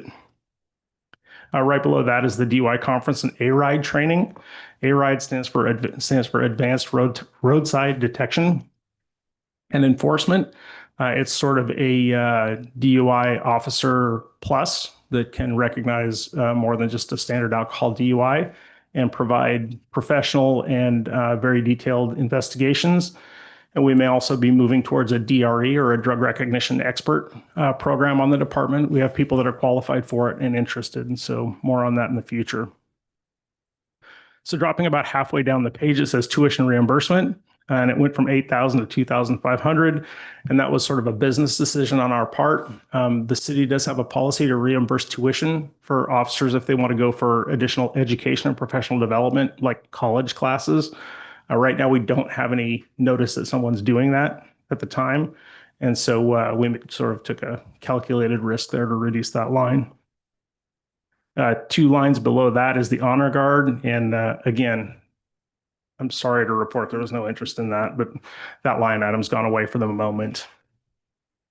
But all things can come back, right? So it's not here now, maybe later. So if you look under CERT team, we do maintain a small tactical team on the department, which is sort of a reach and hold team until a higher tiered team can arrive. And that can be a long time here. And so our tactical team does need equipment and special munitions to accomplish their tactical role. And we can't operate without it. If the cops are asking for additional, skills and tools, that means we really, really need it. And so those folks that do that, they need some equipment. I just highlighted the gas, pepper, fog, and robot batteries. These things are expendable. They have a defined life cycle. And when they expire, if we haven't used them, we have to replace them. There's just no two ways about it. Okay, now we're on page 125. So if you go down to where it says delete 8-slot body-worn charging station for CERT, when our CERT team, our SWAT team would roll out, we would run out of body cameras. And that's like really the last time you want to run out of body cameras, when they're about to go out and go tactical on whatever the situation is. So we have acquired those extra body-worn cameras and the charger to keep them charged up. And so when they roll out, we can be assured that everything's being videotaped. And the city attorney just took a big, deep sigh because he knows how important that is. And so do I.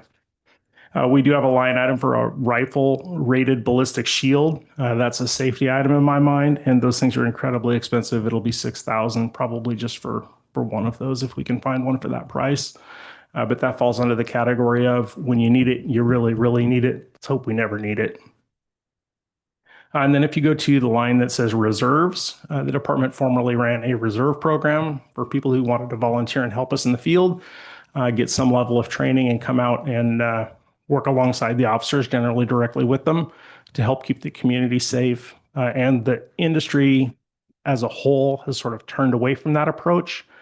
With the level of required training, the liability of the job, and the expectations of the community, it's making less sense over time, as well as our challenges in recruiting those people and getting the right people in there with the time to come volunteer for a job. If they wanted to be a cop, they certainly could be in this day and age. So no more line item for now in that either. Just below that, you'll see drug team items, which is mint contribution. We have an agreement with our local partners that each governmental entity puts in $5,000 a year to keep the mint team afloat. That money can be spent for things like buying drugs, paying informants, getting specialized equipment, leasing stuff, cars, or traveling on cases, which sometimes can lead you outside the area. And so our $5,000 contribution there is well advised in my estimation. Under clothing, you'll see a line for soft body armor. It's a 5-year life cycle on that. And we typically buy a couple of those every year so we don't have that balloon come up. And it's got an expiration date printed right on it.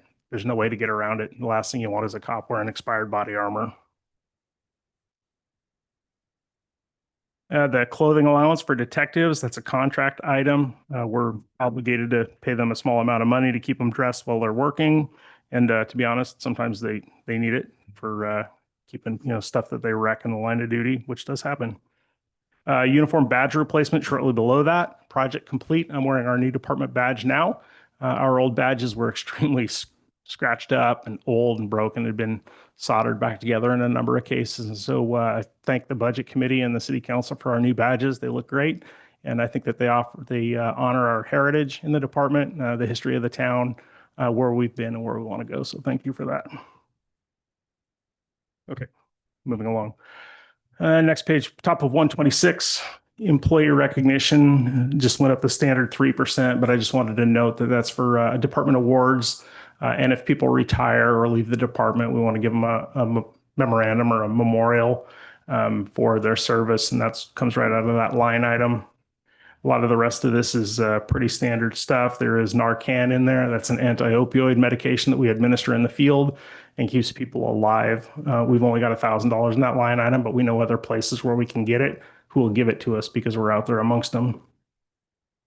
Our computer software line has gone down radically over time from our budget, but it's moved over to the IT department's budget. And so we thank them for managing those dollar amounts. Under miscellaneous expenses, there's a line for reimbursement expenses for officer buyout that's gone from $50,000 to $25,000. There's an Oregon law that says that we have to pay the home agency for any officer that we hire as a lateral in their first 3 years of employment. And we have done that several times. We've got some great candidates through this program, and this allows us to cover that expense if it comes up. And on top of that, should one of our new officers leave for another reason, for any reason, and be hired by another department in state, they would also owe us that money too. So How does that work? I mean, how much do you pay for? you pay every single thing that the home agency has paid for them to date. And so they go through and figure out how much their training was, their uniforms, their boots, their software, I mean, everything, and you pay it. And it's documented. Yeah. Yeah. And so it's art and science, right? I mean, you can get to the hard numbers, but there's also effort, and aspirations that we had for these people that are going away. It can be tricky, but we have paid it. We've worked it out with Lake Oswego and Hood River a couple of times. So it can be done. You'll see under our homeless assistance program, it says IID ID program to help homeless people get ID. That service has been moved to our local LEAD, law enforcement assisted diversion program. It's better housed there anyway. That's not really police work, helping homeless people get ID, but it does work directly in the mission of LEAD. Down a couple of lines below that, it says Covanta Evidence Disposal. Again, that's been closed. So we used to pay them a small amount of money, $1,500 a year to use their services and burn up all of their incinerator would burn anything. You could throw in a brick and it'd be gone. But we've got our own incinerator now and it's meeting our needs. Grant renew award placeholder, $50,000. That's for any grants that we might get. Again, we've been successful in that. We want to pursue those grants and we want to have that budgeted line item to expend, and up to $50,000. If we got 50 grand, that would be great. We have had more than that in the past and we kind of fumbled our way through it. This gives us a place to receive and expend funds. Slightly below that, digital lock for our evidence safe. We have a gigantic evidence safe in the police department for what's called secondary security. It's already in a safe, so it's a safe in a safe. But the problem was we couldn't, the twisty dial, nobody could ever unlock that thing. It was like 1 in 100 attempts we could get into it. So we changed it into a code pad, and now we can get into it every time. Continuing down, assets under 5,000 for portable Motorola radios. I already sort of spoke to that. Our radios are life cycling out. We're moving to a newer model, and this allows us to buy a few every year until we get everybody taken care of. It'll take us years to get through that. Vehicles is a capital line item. Typically, I'm going to speak to that. Now we buy 2 marked patrol vehicles every year. You can see the cost on that. The loaded cost. And when I say loaded cost, I mean lights, siren, radio, cage, all of that stuff that comes in there, the mounts for the MDT, you name it. So we're going to buy 2 this year. We're not scheduled to buy a detective's car this year. Those come up less frequently.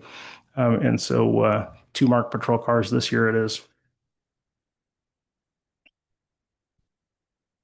We've already talked about page 127 with the exception of the bottom of that page, which is 2 items that I want to speak to. One is the taser purchase. In last year, we had the option of leasing or purchasing new tasers. The taser device is critical for us. It's a less lethal tool. It keeps us from having to go to blows often. And controls people who are out of control. So $135,000 was expended for that. I'm wearing one of the new tasers now. We went from the 7 to the 10, which is a very big advantage for our department. And we're happy to have them. And we won't need to do that again for several years. And then drone, we do have a small drone program on the department, which I was, some of you remember when we went through the policy development for the drone program. We did community outreach and we acknowledged and worked towards resolving privacy concerns. And I think we landed at a place where we have a policy that works for the department now. And it keeps the drone being used for police work. And it absolutely helps us when we've got fugitives in neighborhoods or lost kids from the schools. There's children in our schools that are runners, if you will, that take off, and elderly people where we're searching wide amounts of property or space trying to find people. And it's just a force multiplier for us. And so we do need a new drone. Our other one is expended and the batteries have depleted on it. So as much as we'd like to just refresh it, it's time for a new one. We do have a $20,000 in that line item. And we're going to discuss whether we're going to do a purchase or figure out a lease for that as well. So if that's possible.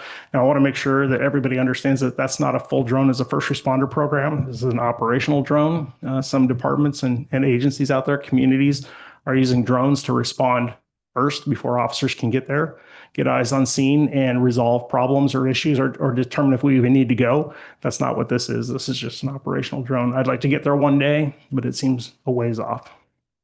So that's the police department's budget. I'm very happy to take questions. I know it was a lot and I probably spoke too quickly. Councilor Richardson, you have a question? I completely take your point, Chief, about the utility in theory of a drone. Has it been, in fact, useful in finding or tracking somebody down? Yes, and it's not always just that we found somebody, but it's eliminating areas that we no longer need to go look. And so if we have like a big open space behind dirt huggers, it's just unbuilt property within the city, and we can fly our drone over, then we don't have to go stomping through that tick infested property looking for somebody to make sure it's clear. We can clear it from a distance. So it's a time saver, and it also has helped us locate suspects that are hiding. We have a great picture in one of our presentations of a guy that's pulled a bunch of grass down over him, and the thermal caught him just like that in a very dark environment. So it's something that we need. It's one of those tools of a modern police department. And I was skeptical. I was skeptical going into our drone program, and I can tell you I was wrong. It's something that we do need. And these guys got me going in the right direction. And now it's like, we need it. Thank you. Yes, Serena Smith. What expires in body armor? Well, it's made of fibrous materials. It's soft body armor, so it's more of a cloth than a metal. And over time, we sweat in them a lot, and it just degrades the fibers. And the manufacturers understand, how many heat cycles and wet and dry cycles it can take before it loses its ballistic properties and no longer can stop what they say it can stop. And the shape gets all wonky after a while too. Ms. Knight and then Councilor McLaughlin. I was just curious, is everybody on the force trained to use drones? No, you need a FAA certification to do that. And we have members that are trained for that, not me. So if you've gone through hold on a sec. What is it? The Part 107 training through the FAA, they can, you get a little kind of a drone pilot's license. And so only certified operators will fly the drone. Secondly, is that something they offer through the airport? We do that online through the FAA. I don't think it's an air. We've not been to the airport for that in my knowledge. Thank you. What happens to end of life equipment? For example, the drone, when you buy a new one, what happens to the old one? Well, in the case of the drone, that's a loan to us, which was passed to us through the community college. So we'll return it to the owner and say thank you very much for allowing us to use it. But other equipment that if it has any value left, if we can find somebody who needs it more than us, we'll try and get it into their hands. Cars are traded into the auto dealer, and we get some money back for what's left in the life of those, and we apply that right to the purchase of the next one. Got it. Councilor Ring. Chief Worthy, I think one of the other things that stuck out in my mind from this last year that we spoke about briefly was being able to use that drone to monitor somebody in a suicide situation so that you don't have to actually approach them, right? And I'm was wondering if you could expand on that maybe a little bit. Yeah, In other words, not just to find people, but to monitor a situation from an overwatch. Well, I'll give you an example of that. We had an individual that had run from a criminal event who was having an emotional breakdown or episode, who found himself on a hill in town, but a steep cliffside hill. We put our drone up and we flew the drone until every last battery was expended because we wanted to make sure that that individual was safe. And also that as we were recording it, that it could never be said that, hey, you pushed him or something like that, which of course is not the case. But collecting that sort of risk abatement information is part of the job. We have to make sure that we're protecting the interests of the city so we don't wind up with a big lawsuit. And keeping that distance from people is oftentimes advisable when you're trying to de-escalate, or keep an eye on somebody. Maybe they have a weapon of some kind, a knife or a gun or something, and they're in a car, where we can just fall back and keep that distance and keep an eye on those people. I should also tell you that our CERT team actively uses drones. It's changed our tactics in our CERT. We used to kick indoors and go in and clear rooms, one room at a time. And now they'll breach a window or a door, step back, send in the drone, and fly it around the house and see every room that they can look into and go, okay, these places are safe. We can go there. And then we address it the next threat, whatever that may be, if it's another door or if it's a window, and maybe repeat the operation, or depending on where we can find that person. But it's changed the tactics. It's slowed things down. It's lowered the risk for our officers and the suspects. Councilor McLaughlin. Where in the budget would I find line item for security cameras? For example, like the boat basin, where are those located?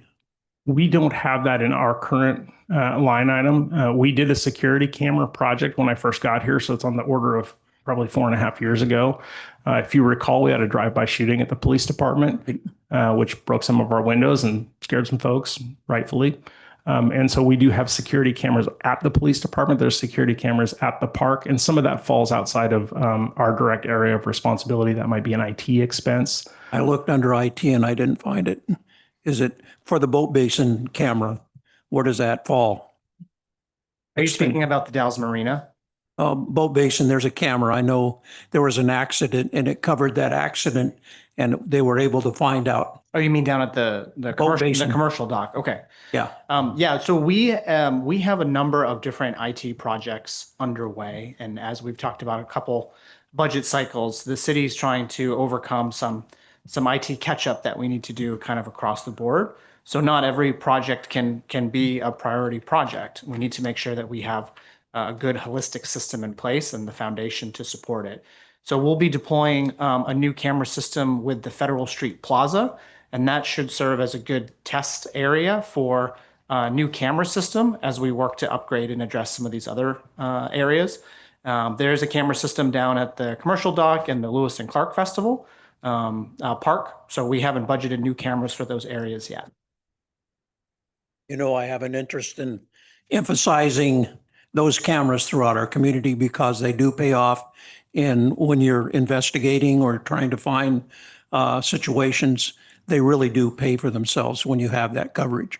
So I'm emphasizing that in the future as we move along. Night. Thank you. So I was curious, how long do the batteries last on the drones? So it's going to be a function of cycles. So if you're using it every day, they're going to deplete more quickly. Are you talking about how long do they last in a certain mission or the life cycle of them?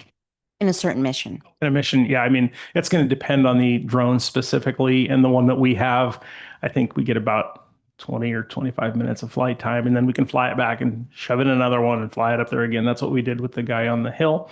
And then once you've used up all of the ones that you have charged, there's not enough time to recharge the first one before you get to the fourth one. Right. So would a new drone have a better battery life for those kinds of incidents? It really just depends on what we get. and what we can afford. And battery life, as you know, for cell phones, radios, and every other device is getting better every day. And so, the theory is that a new drone with a new set of batteries should be improved flight time. Lastly, can you communicate with people through those, or it's just silence? Some you can, and some you can like fly out a bottle of water and drop it for somebody if they're stuck, or you could fly them out a set of handcuffs and say, please put these on. Also, a life jacket could get flown out to somebody in the river. We don't have a boat, and if somebody's drowning 10 yards off the jetty at the marina, there's nothing we can do except for throw them whatever we can. So it would be nice to be able to deliver some of those life-saving supplies for people. And drones really are not my area of expertise. I know enough to be dangerous, but I don't fly them. And the procurement of that is still a question about where we actually land, pardon the pun. So how many, now that we're fully staffed, and I know some of them have been Spanish-speaking officers, how many Spanish-speaking officers do we have now? And how many females?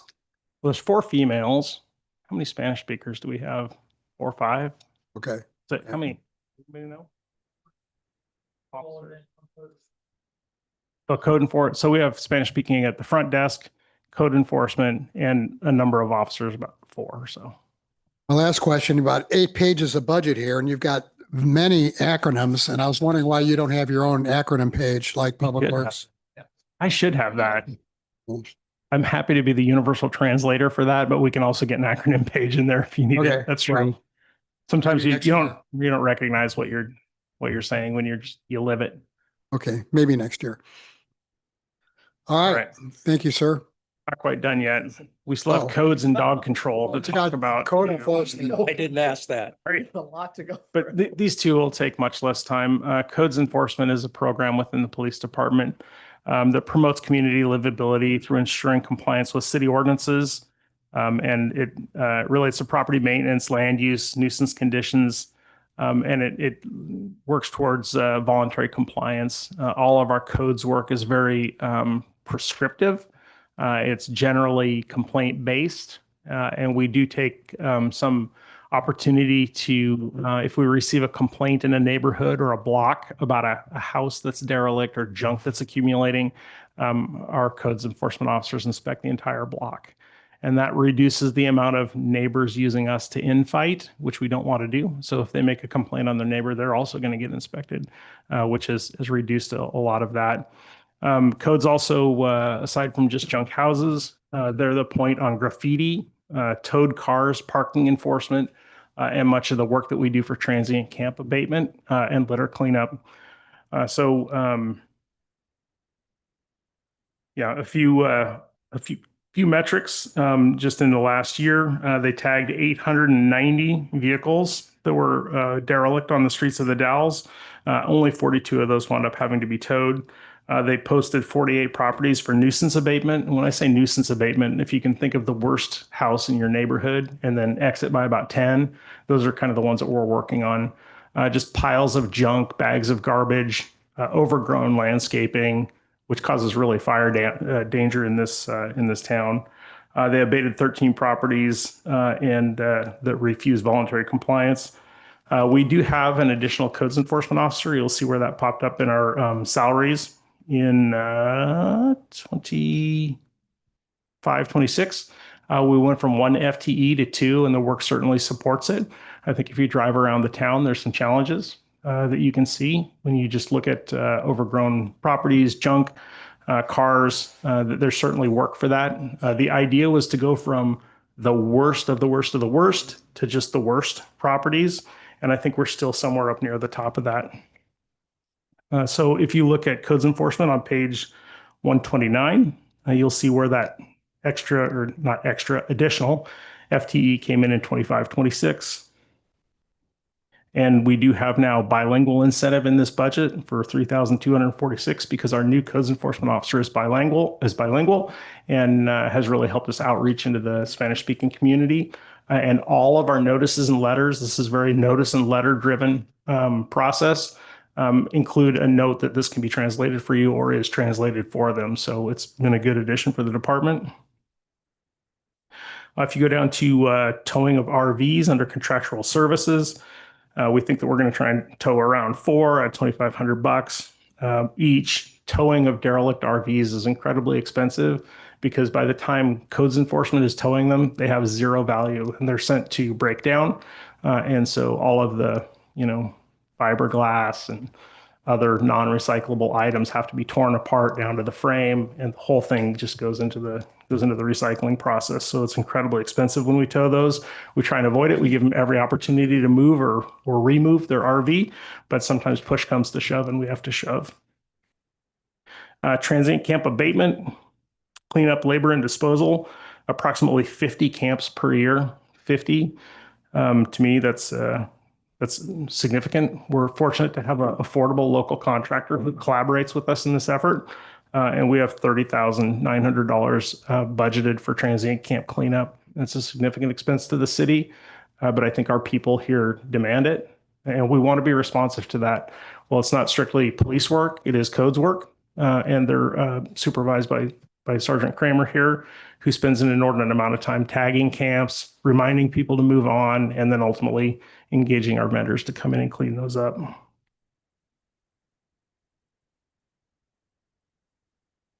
Gosh, I think that's all for codes enforcement, and dog control might go quicker. I'm happy to answer any questions if you have any. How many cleanups did you say for 30,000? That's 50 camps. 50, okay. Yeah. And as you know, the sooner we clean them up, the less the expense is. So we try and stay on top of that. They have a way of growing exponentially over time if they're allowed to exist. But we do have to recognize those people's rights for notice and time frames. Give them the opportunity to move on and offer them services. So we're not just rushing out to camps and cleaning them up. There's a big process that goes in front of it. And oftentimes by the time they've voluntarily left, what's left behind is what we wind up picking up. Well, I know we cleaned up camps before this year, but was that expense absorbed in other line items? Yeah, that was always coming out of codes, contractual services. This just puts a finer point on it. Okay. All right, let's talk about animal control, page 131. So our animal control officer, as you know, responds to dog bites, dogs at large, and as well as barking dogs in the neighborhoods. And so there's a city ordinance that covers that. And if anybody's had a neighbor that with a dog that they let just continually bark, it can ruin your life. And dog control works with those people to try and rectify those problems and bring peace into the community. And also he's at the disposal of the officers to call for if we make an arrest and there's a dog in the car or some other animal, somebody has to take control of that too, and animal control will do that. We have a small line item for overtime salaries for animal control, and that's essentially what that is call out. If we have a dangerous dog or even just a couple of dogs or a litter of puppies in a car or something like that, or even in a house and we're taking somebody to jail on serious charges, we account for those animals as well. We're not going to let them sit there and suffer and starve or die of thirst. And so we'll put them in the shelter as well. We take every opportunity to keep them in the hands of private citizens if we can, even if it's a dog at large, even if it's a chronic dog at large, we'll return them to their home at every opportunity that we can, because we know it costs us a lot to lodge them at the Oregon Humane Society, formerly Home at Last, which is a great lead into contractual services of $115,000. So we do have a city program that animal control collaborates in for spay and neuter to try and reduce the number of unwanted litters of puppies and kittens in the city. And animal control passes that money through to Oregon Humane Society, who works with local veterinarians, ensure that those animals are humanely sterilized so that we can sort of stop the problem instead of just having this cycle of puppy after puppy after puppy or kitten too.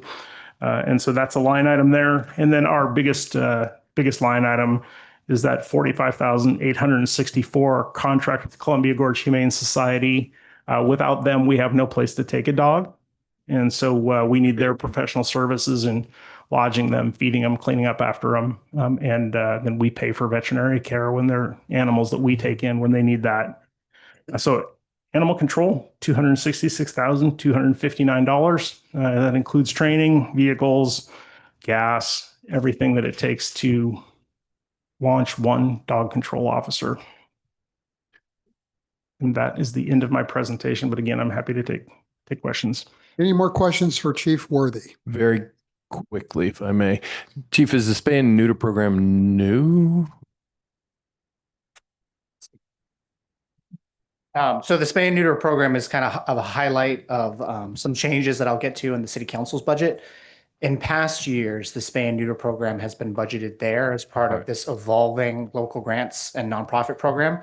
Right. With some of the changes that I'll get into then, we've been shifting some of those partnerships to their respective fund or division that most aligns with that activity. And the spay or neuter program with animal control go hand in hand. Sure. Thank you very much. My other question is, what's the license fee allocation line item mean? So the license fee allocation is a guess of some of the revenues that we may see with the new licensing requirements for dogs within city limits.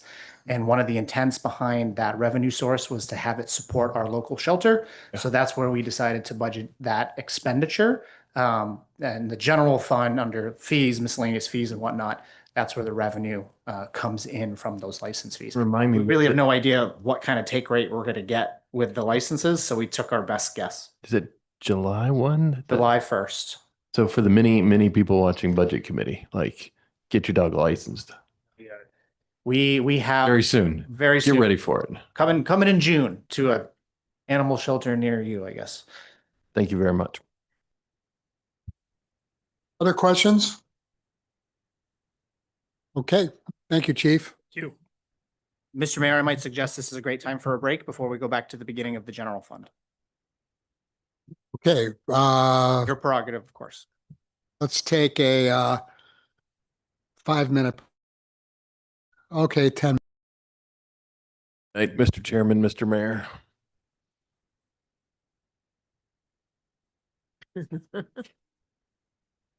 How late are you thinking to go tonight? What were you thinking, Matthew?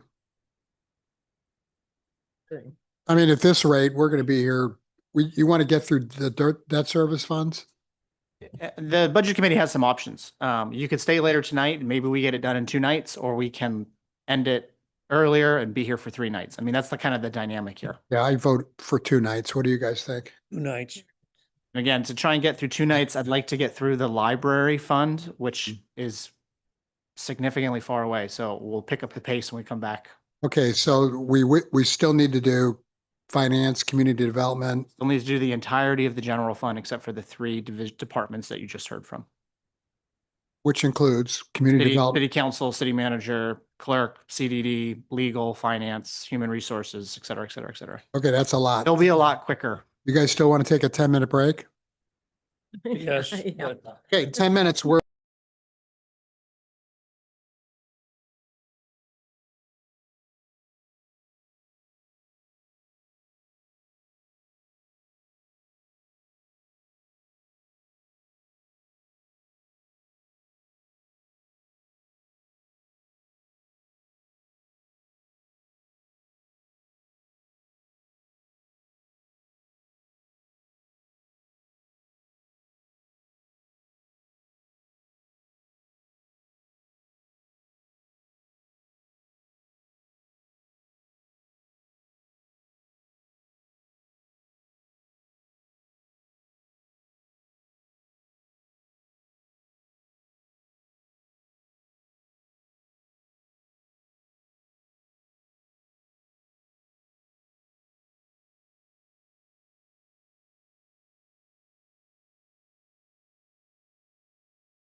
Thank you, Mr. Mayor.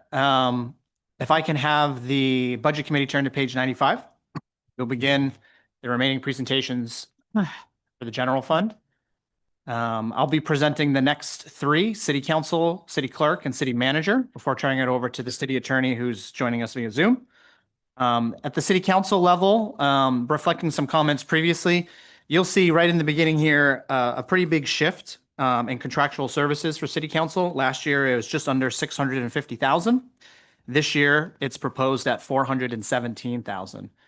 This reflects several different changes due to our shifting local grant and nonprofit program. We will be making a recommendation that the local grant program itself receive an allocation. That allocation this year is $100,000, and that the funding decisions and the vetting and evaluation of applications to that program will come later in the year and not be made at the Budget Committee process itself. Some other changes, as noted previously, was moving the spay and neuter program to animal control. We have moved the Dalles Main Street or downtown activation to economic development. Cultural partnerships, our sister cities program, has been moved to our tourism fund. Labor negotiations and those associated costs have been moved to our HR department, and our auditing services and the associated costs have been moved to finance.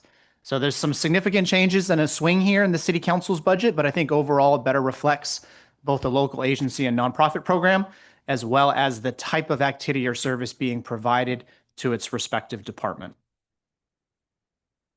The recommendation this year for that local grant and nonprofit program is $100,000 of general fund dollars. And when we get to the tourism fund, you'll see that it's been recommended that $25,000 in tourism funds also be made available to that program for a total of $125,000. And it's 100 right now And it's proposed to be 100 in general fund dollars coming out of the City Council's budget. in 27, Correct. 26. Okay, what about 25, 26? What is it? We didn't have a specific allocation, which was some of the difficulty with the local grant and nonprofit program. You'll see here in some of the notes under contractual services, you'll see those individual awards that we made with the prior program, which ultimately came to the Budget Committee.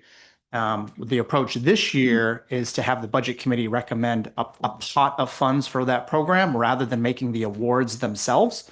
And that helps keep us focused at the Budget Committee meeting and allow us hopefully to move forward through the process and allow for a more robust application, evaluation, and scoring criteria later in the year. Any questions on the City Council's department? Go ahead. I had a question about that.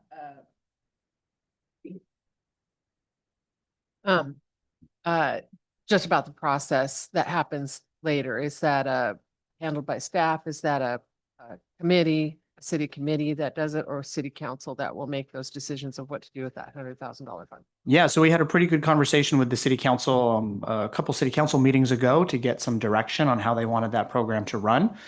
We have an application form and a scoring rubric, and the initial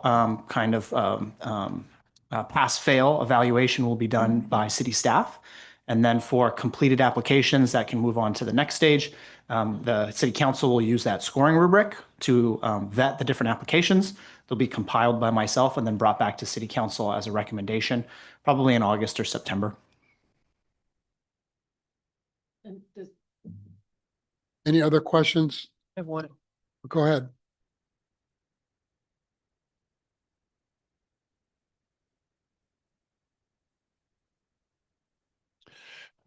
Okay. Do you have to be in the city of the Dalles to qualify? Does your organization, your project have to be within the city of the Dalles? Qualify? I believe so. Any other questions? I'm sorry? After you. Oh, I just wanted to point out that the City Council cut its budget from this year to next year by $317,000. That is correct. Some of those expenses are accounted for in other departments, but Well, want to get. don't want to take credit away from you or anything. Okay, Matthew, no government academy this year? The local government academy is in the city clerk's budget. Thank you very much. City Clerk? So the city's clerk budget, if you will turn to page 99, and this is also one of the sheets that we handed out at the beginning of the meeting. Amy wrote a good one-page summary of her presentation. Just want to hit some of the high points there, the Local Government Academy being one of them. That's a program that we offer every fall and will continue to do so. And that have been some budget increases here under contractual services to help the city fulfill its communications goals related to our strategic plan. A citywide, both internal and a more robust external plan to communicate the activities of the city and how you can get involved in projects, kind of the whole spectrum of responsibilities there. The PIO role as an aspect of the city clerk is still relatively new, so we expect that to grow and strengthen over the coming months and years. Any questions on the city clerk's budget?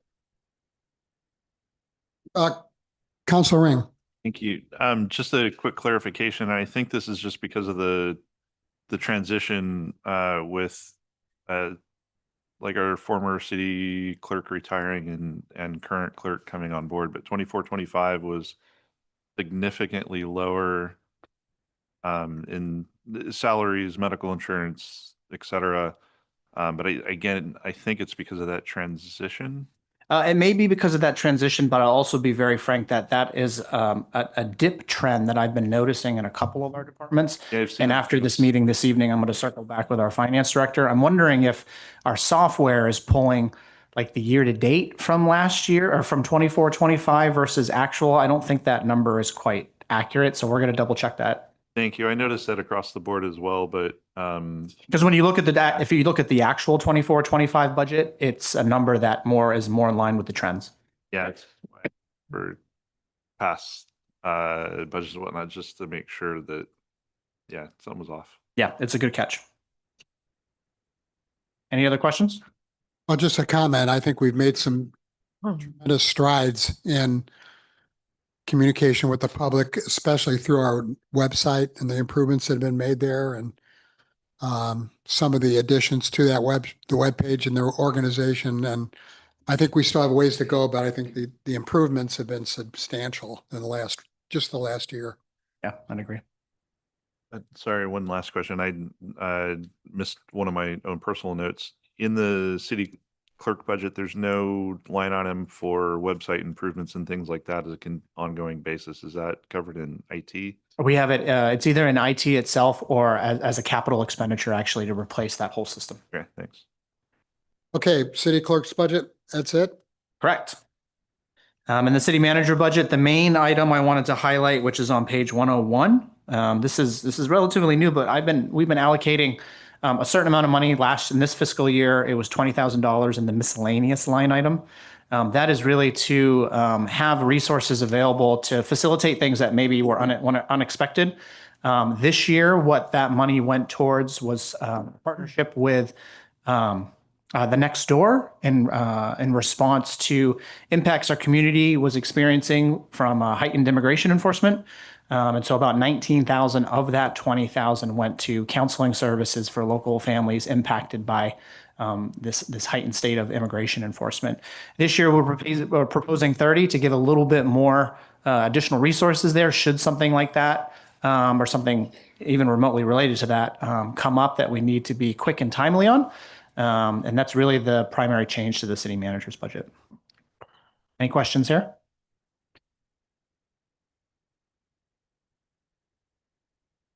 Okay. Who else gets paid out of this besides you? It's myself and Abby. Okay, thanks.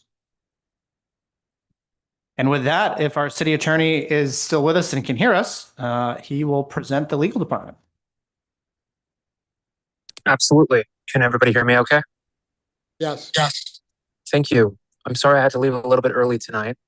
The legal department budget supports 2 FTE, and as most of the people in the room know, we provide capacity for the city's core legal work.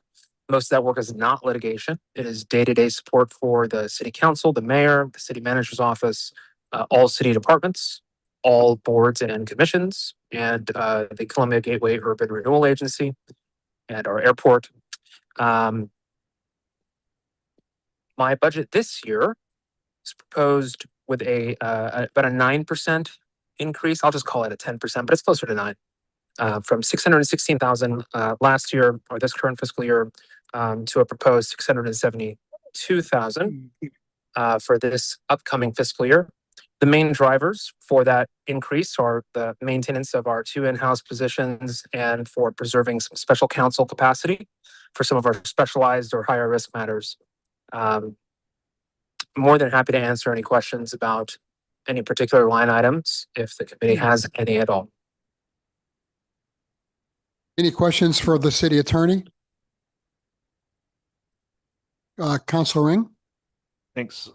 Special counsel other, last year in the adopted budget was 150,000 and this year's 180. Is there more description on what the other entails? Thank you, Councilor Ring. So it increases by about 30,000 or exactly 30,000 to provide some flexible capacity for specialized work, candidly, that can't be precisely predicted during the like other expenses can, or at least can more easily be predicted. And so complex transactions, complex litigation, litigation support, and any other unusual municipal law issues that may arise.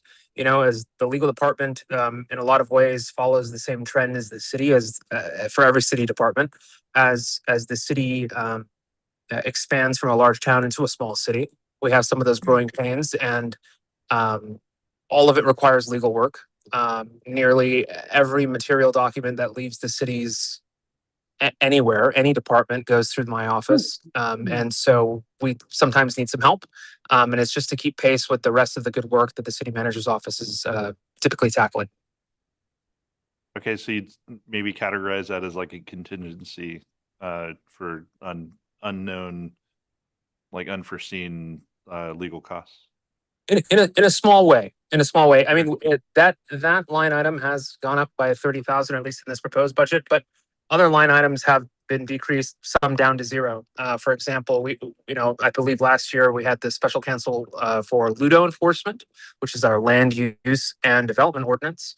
That was a separate line back then because some of the work and the bandwidth associated with that cost for this current fiscal year has sort of transitioned into more routine land use and development enforcement support that my office is happy to handle in-house. But for certain higher risk or higher complexity matters, working with the city manager's office, we felt that a good compromise there would be to increase that particular line. Thanks. Jared Gosson.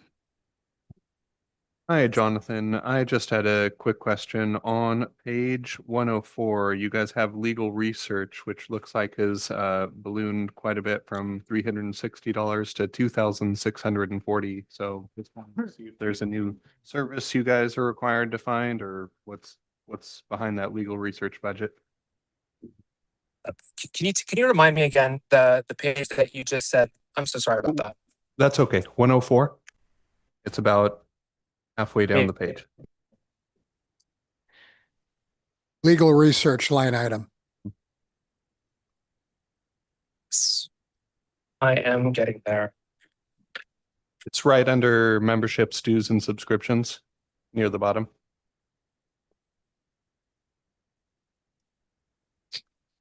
Yeah. So that is the legal department generally, as I mentioned in response to Councilor Ring's question, we're generally carrying a more realistic,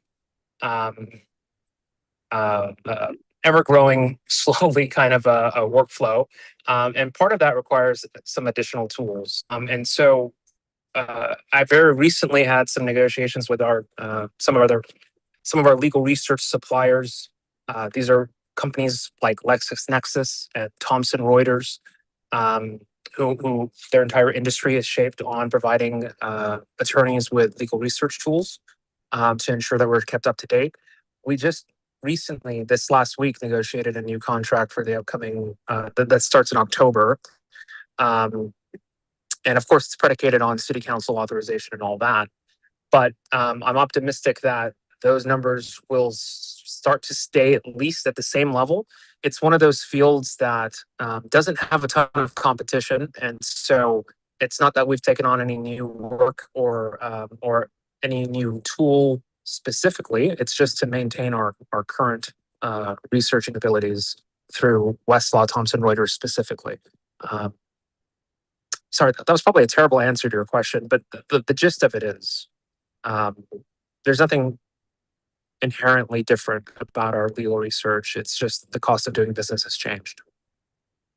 The short term, like what you said, cost of doing business has changed, and lawyers' programs are jacking up rates, much like many other services are, it sounds like. Certainly ones that don't have much competition. Yes. Thank you. Okay, any other questions? Thank you, Jonathan. You're very welcome. Thank you. If you turn to page 105, I'll give a brief overview of the finance, utility billing, and judicial departments. All are encompassed within the finance department. This department is the first stop when residents enter or call City Hall, and this year's budget reflects the continued investment in both the internal services that we're providing to city staff, as well as the external service that we're providing to the community. It also reflects council's goals of increased transparency. So if you turn to page 107, you'll see that under contractual services, the ClearGov annual fee of $30,000 is in our budget again. That ClearGov is the software that we use to prepare the budget. So the budget book that you have in front of you today is from ClearGov. It is also an online version, and there are ways that we can utilize that online presence to increase transparency moving forward. We are getting more training in this coming year on how we can better utilize that so that the financials of the city are more available for people if they're looking for information online. As the city manager mentioned, auditing services have moved into the finance department to better reflect that. And then we are also putting a temporary worker line item in our budget this year as we continue to evaluate longer term need within the department. Under utility billing, which begins on page 108, you'll see that under contractual services, the Bend mailing for $60,000 has gone up. We outsource all of our utility billing to a company in Bend. Their service charges continue to go up, and so that's reflected in this budget. Another place where we see an increase is the low income and senior discount program processing. That went up from $1,000 to $5,000. The contracted service that we use to do that processing for people who are eligible for discounts for utility bill, they've increased their rate as well. With that, are there any questions for the finance department? Could you explain that last one again about the Yes, so low income senior discount? So we offer some discounts for low income and senior citizens. We don't do the analysis of who is eligible for that in-house. We outsource that and then receive a list and then implement those lists as. Okay, so we recommended. outsource it and they charge us $5,000. That's correct. This year it was only $1,000. Mhm, that's And they correct. raise their rates because So this is with Mid-Columbia Community Action Council. So I've been working with Leslie on this. The contract that we have is a rather old contract and hasn't been adjusted in many years. So there's a certain amount of catch-up they're the going on. contractor. Yeah. Oh, It's a good nexus point with some of the populations that we're trying to reach to. anybody else? Yeah. Councilor McLaughlin? OACA membership dues for finance director was taken away, and yet OACA, what does OACA stand for? It's on 106, bottom of the page. Just a curious question. you notice how the membership is carried across, but yet the membership dues for the finance director was dropped. Is that just a bottom of 106, third line item up? Just curiosity. So the membership, we're choosing to keep membership for the judge and for our municipal clerk, but not for myself. You. Oh, well, that answers that.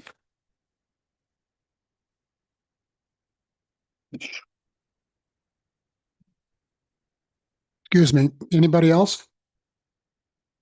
I've got a question. On page 107, just below the ClearGov annual fee you went over, there's miscellaneous accounting assistance at 46,800. Yes, that's the temporary worker. That is, okay, okay, thank you. I just wanted to be clear on that. That's all. Quick question. So the two questions. The ClearGov annual fee that's just a baseline fee. There's no additional services or anything if we needed like some specific change or something like that relative to the city of the Dalles versus one of their other customers or something. I mean, I suppose it would depend on just how large it is, but it's very much a dialogue back and forth. I mean, as we were creating the budget this year, if we needed to add a line item, we shoot over an email, they make that change. It's all encompassed within that fee. Okay. And then the 46,800 for miscellaneous accounting assistant, that's what you referred to earlier in the beginning of your. Yes, it's as a temporary staff member as we evaluate. Okay. Okay, thank you very much. Move on to human resources.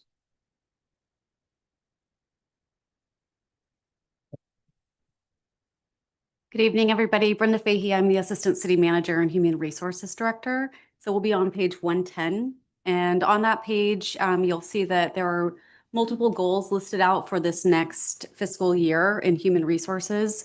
And the Human Resources Department performs a variety of support functions for the entire city, everything from recruitment and training all the way over to helping to deliver performance management support and guidance, and really ensuring that we are, as a city, in compliance with employment laws. So an investment in human resources is an investment proactively in risk mitigation, as well as helping to ensure that the organizational culture is a place where everybody wants to work and is excited to come work here, so we can address recruitment and retention issues and continue to provide great services. So on page 111, I'm going to walk through a couple of the highlights of larger scale changes that may have caught your eye. So right off the bat, regular salaries. So right now, regular salaries are for myself and the safety officer, which has been historically the case, those two positions. And you'll see that going back for the fiscal year 25-26, and then also the year prior to that. Mid-year this last year, we had a budget amendment where an additional position, full-time regular status position, was approved, and that is an HR/IT analyst position. That role has been hired, and that person is currently onboarding with a focus in onboarding into the IT team first. So in the meantime, what you'll see reflected in this budget, so that 25-26 figure does not capture that budget amendment for that additional position. And then likewise, because we are focusing that role on onboarding into IT, I'm also requesting in this year's budget, there's a temporary city employee, so not contractual services like the finance director just pointed out, but a temporary city employee requested to be able to help carry out the day-to-day functions of the HR department, so that we can have that capacity while we evaluate the longer term need. So that's one of the larger changes there. You'll also notice both in my budget and everybody else's personnel budgets, the cost of healthcare insurance is drastically going up. So you'll see that reflected in the personnel costs across city departments. You'll also notice that contractual services has gone up, and looking down on the very last line of contractual services, there's a new line item specifically called out for HR consulting services. That is because HR work can be very unpredictable, and sometimes the volume can kind of come in and exceed capacity, even with the additional positions that we've had on board, and exceed capacity in areas where they are time sensitive and you can't delay those things. And so, for example, we've had instances where department heads have needed to consult on their own independent issues, but the volume of those issues coming in and the time frame is compressed, so it's all at the same time. You can't put those things off. So in that case, I need to be able to call on somebody else with a senior level of experience to be able to give good guidance and keep things running smoothly. So that line item, we're budgeting for that so that we have that ability to meet that need if it comes up, but may or may not spend all of that money depending on what happens there. Down below, you'll also see that we've budgeted $30,000 for executive recruitments. We're not looking for any of our senior leadership members to depart, but should they, those recruitments can be very costly, and so we budgeted for that in the event that that should happen. Hopefully we don't have to use it. Employee relations, you'll see that on the that there's a change in the total budget from 32,500 down to $18,000 this year, and the bulk of that change is because we have moved some of the training down to the training and conferences. So it's just a shift. It's better aligned there within that portion of the budget. Similarly, as we go down to safety, fall protection equipment, we're not anticipating needing to purchase any additional fall protection equipment this year. We are planning to purchase everything that we need in this fiscal year, and we had allocated budget for that. And then we have also added additional funds to catch us up on and make sure that we're current this next fiscal year on all required CPR and first aid training. And additionally, you'll see that there's an addition on page 113. There's an addition for Velocity EHS. That is a software that is used for safety to help manage things for public works in particular, but other departments as well, especially where chemicals are involved. So we can see the correct chemical storage requirements for those things. And then the only other thing is a $5,000 budget. I'm anticipating I might need to buy a desk or a chair in this next fiscal year. Any questions for me? Any questions? Counselor Richardson? Thank you. Two quick ones. Turning back one page to 112, leadership and citywide training maybe you mentioned it. I'm sorry. If I didn't mention that, leadership and citywide training, that is for everything citywide, and that could potentially encompass a wide variety of topics. One of the goals this year is to do a complete audit of training, and that is from where we stand right now with compliance for mandatory training across safety and human resources topics, but also as we roll out different policies, there's training that goes along with that. One area of training that we will need to address in this next fiscal year is anti-racist training for the city. So those funds would go for all of those things where we might need to potentially source an outside vendor to come in for some of those specialized trainings, or have support to be able to deliver those things. This is anticipated but not entirely articulated. All right. And the other question I had was for the temporary employee, is that a temporary full-time? It is a temporary full-time employee.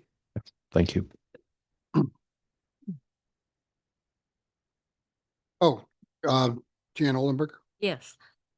I'd like to ask you to expound a little bit more on this consulting services that you use. Do you sign a contract with a company, or how do you determine Who else? Yep. Right now in this fiscal year, we are utilizing contractual services and we do have a contract in place at the moment. And it is a monthly fee that we're paying for a bucket of hours, essentially. Depending on whether I'm anticipating that we'll have a pretty consistent need, at least over the next 6 months, or the first 6 months of this fiscal year for those contractual services. And then after that, the contract terms may change just depending on the volume. But there are a lot of HR goals that are either maybe I would categorize as deferred effort. Like, for example, one of the goals is to start a labor management committee in this next fiscal year. That is a contractual requirement that we do. That will take a significant amount of time and effort from the HR team. And so just to get off the ground and have that run smoothly, that takes time away from, being able to do some other things like helping to coach maybe new leaders that need some development skills or some guidance on how to deal with a complex issue. There's also like a high volume of complex leave administration. And those can be particularly time consuming to go through and make sure that employees understand what's available to them, that managers understand how to administer those leaves, and that everything is aligned with employment law so that we minimize any risk of, litigation or, being found non-compliant through BOLI. Do you use these individuals on a continual basis that you know who they are and you know their backgrounds, or This do you? right now, it's a singular person. Been working with her. We have a very close alignment in our approach to HR. So I feel very confident in the skill set. And when I'm utilizing, we have regular check-ins and we have good reporting on what's happening. And when, for example, if she is working with a manager to work through an issue, they both keep me in the loop and make sure that they're going forward in a path that I can support. So you feel that you're using her services to the maximum, basically. Absolutely. Yeah.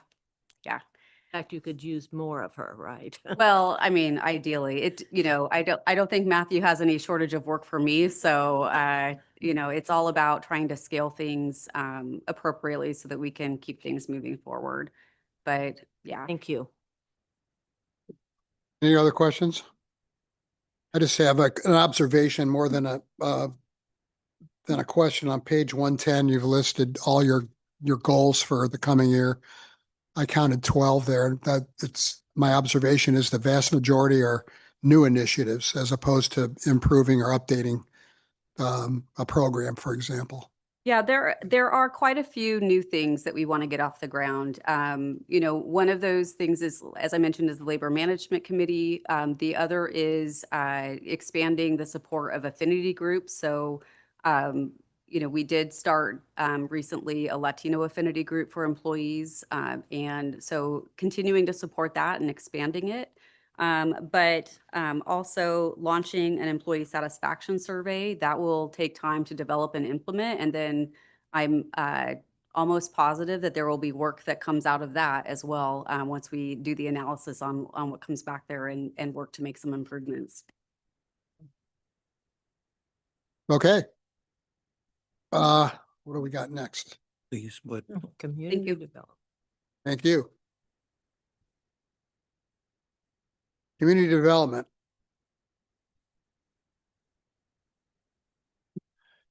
Good evening, Mayor Mays, Budget Committee members, Joshua Chandler, Community Development Department. You can find a breakdown of what our department does on page 114, so I won't go into that. At the top of it, you will see our department currently operates with 5 FTE, and we'll jump into that 0.5 FTE here just shortly, or a part-time employee.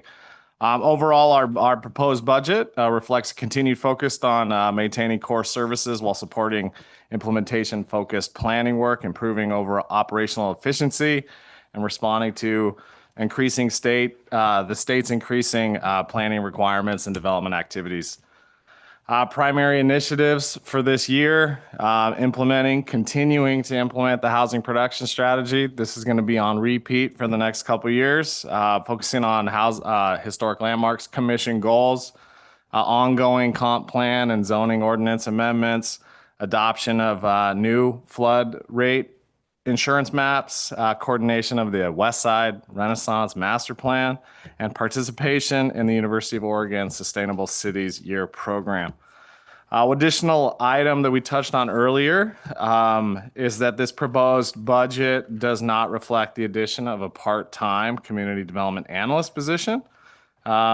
Staff is proposing this position, which is a temporary project-specific position for this next fiscal year. At this time, this is not proposed to be a permanent position. This is part-time, so there's less of a weight as far as like overall the overall package that goes into this. This is really a position that is, like I said, it's temporary and it is very project specific regarding our housing production strategy is the biggest reason for this position. This addition would result in approximately $40,000 increase to the Community Development Department's budget. This would be funded through the general fund's unappropriated ending fund balance. From a budget standpoint, the primary increases with the department are related to salaries and benefits. We've kind of touched on that a little bit. Operationally, many categories were either reduced or actually held relatively flat where possible. Aside from contractual and professional services, which remain one of the department's largest operational categories, while overall funding within contractual services category remains relatively consistent. I think it was about a $2,000 increase. This year we allocated and we're a little more intentional with where this money was going to be spent. So the city staff intentionally pursued the University of Oregon Sustainable City Year program, which is a program that provides cities with assistance to university faculty, graduate students, and technical support to complete a wide range of projects laid out in a work plan. So this is something that we've actually already started. Both myself and the economic development officer are working with University of Oregon students now. So coming up in this next fiscal year, this is actually going to be taking those on even further additional projects. We touched on it a little bit in front of council. This isn't just some extra program that we went out because we thought it was all fun and great. This is actually the opportunity to use those students to move some of our initiatives further forward. Similar to a consultant, contractual services type of format. So that is what you see the biggest shift in contractual services here this next year is going from hiring your typical consultant firm and moving that money more into the Sustainable Cities Year program.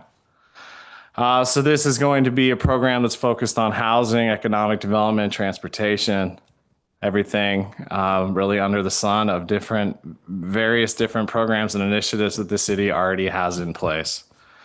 And there's also an intention in this, our contractual services to really focus on the housing production strategy. So $40,000 in contractual services is going to go towards the housing production strategy implementation, $30,000 towards the historic landmarks goals. That money is going to be paid to the University of Oregon to move those projects forward. And like I said, overall, going through the budget, you take a look at, there was a lot of decreases and a lot of many of the other line items that you'll see throughout this budget. The department continues to pursue outside funding whenever possible. We have the West Side Renaissance Master Plan, which is funded by DLCD and ODOT. This is not in this budget specifically, but the Community Development Department will be overseeing that grant going forward. We'll also continue to pursue historic preservation grants. We received 2 just this last year, or just this last few months. Those are continue to go, and those are paid for through the account that we'll talk about tomorrow, Fund 18. And staff is also continuing to pursue those types of grants that don't actually hit the books. And these are actually really nice. DLCD has some of them. We were awarded in a grant just this last winter, which is a grant that is entirely handled and paid for DLCD to a consultant. Doesn't touch the city's books at all. That's really beneficial. This is going to be a process, a grant that's focused on improving our development review process in-house. Aside from that, I'm more than happy to answer any questions. Questions for Josh? Council Ring. Thanks. One of the things that I always kind of key on is whenever I see line items that mention things like project management and whatnot, when those are decreased, I get kind of antsy about it. So if I look in contractual services, miscellaneous code amendment / project management, I get the explanation, that was decreased by $40,000. You could say that it was directly put into the housing production strategy work, but some of the other money that are going to be going to like OSU and whatnot for the programs I think are totally valuable, but are we sure that there just seems in the back of my mind there's going to be more project management, sort of managing those folks and making sure that we're getting the work product out of them that we need and whatnot. Are there any concerns that we might need a little bit more kept in the project management bucket, so to speak? Yeah, I mean, I'll always take more money, but I think the $40,000 is a little bit of a crossover with that part-time community development analyst position, and one of their main focuses is actually going to be running that SCYP program. Okay. So there is some crossover in project management overall with this individual the work that they're already doing. Okay, thanks. And if I can add to that a little bit, and my apologies if this is something I should have highlighted earlier. When you're looking at these budget pages, you'll see the line items that are all in capital letters. Those are the specific individual line items. Down below, indented, you'll see the detail underneath that particular line. And so this is our intention here, but if we did need more project management services for some reason or another, it's still all captured within this individual line item. So there wouldn't necessarily be like a budget change or anything if we needed more resources in this category versus the other when you're at this detailed level, if that's helpful. Yeah, no, definitely noted and appreciated. I don't think I have an expectation that these would become like individual charge codes, so to speak, right? But just making sure that we're keeping an eye on that, because I know that for the community development department especially, as well as public works, that we'll get to later, project management's like massive, right? It's like painting a car. Most of the cost of painting a car goes into the prep and management of that effort, right? So actually painting the car doesn't cost that much. So that's just kind of the mindset. Yeah. Thanks. Anybody else? Okay. Thank you, Josh. Economic development.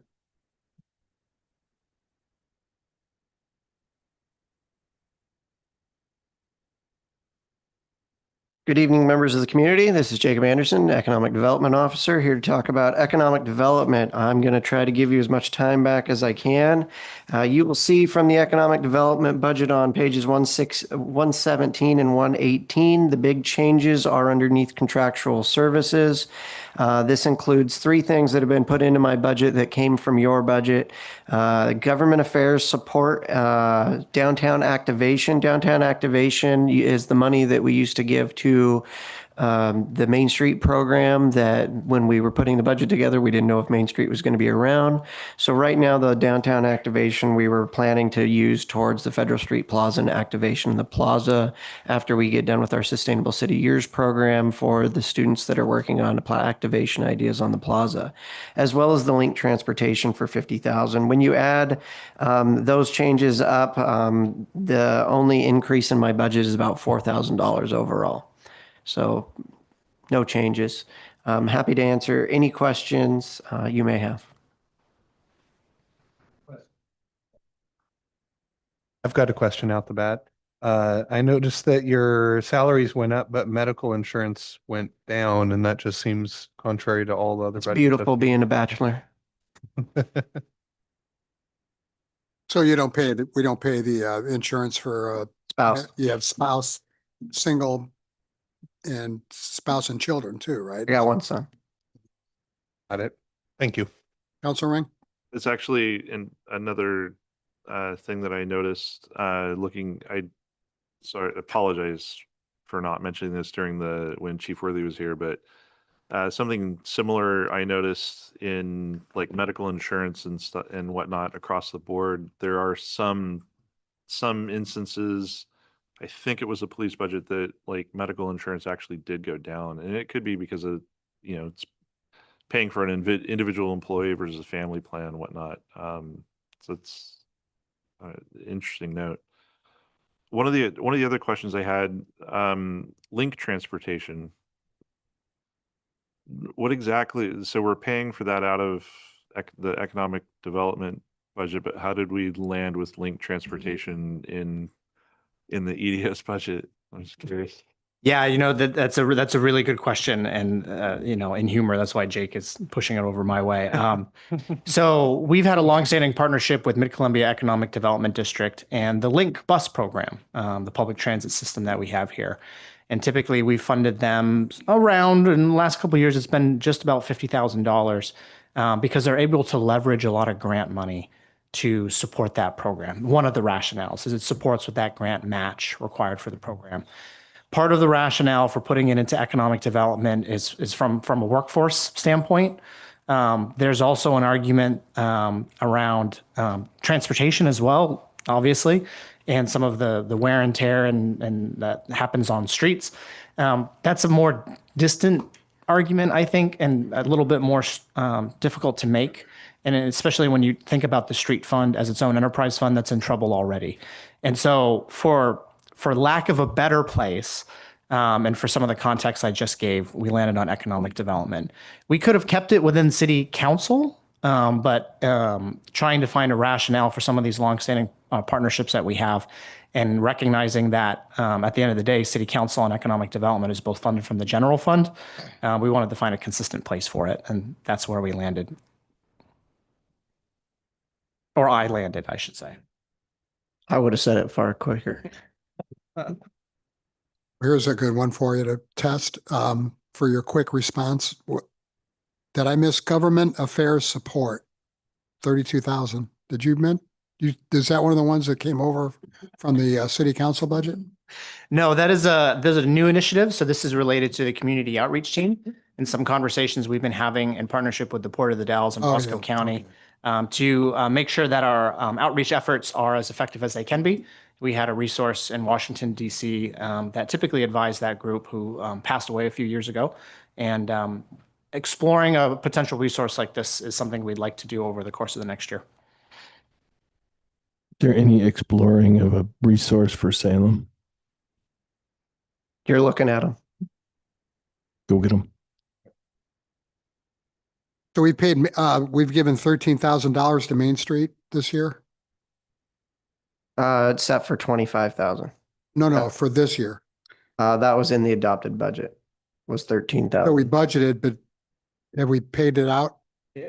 Yes, we budgeted 25,000 for Main Street, and we have paid that out. That reference point there probably has to do with our itemization work underneath. So that's something I can flag. Any other questions? Thank you, Jake. I'm sorry, go ahead. On the point about Main Street, are we? I understand we're still budgeting the $25,000, but at this point, would we consider it to be a placeholder because we don't fully no. It is going to be towards downtown activation. It could go to some of Main Street's projects, but Main Street isn't primarily what it paid for was Main Street having a temporary executive director. They are going to do that without an executive director this next year. So hopefully it's going to be between us and Main Street figuring out how to activate the plaza as well as our other community partners. Okay. We're spending $5 million. I think throwing a little bit of money to make sure it's successful is a smart idea. Agreed. Thank you. Thank you. So So did police?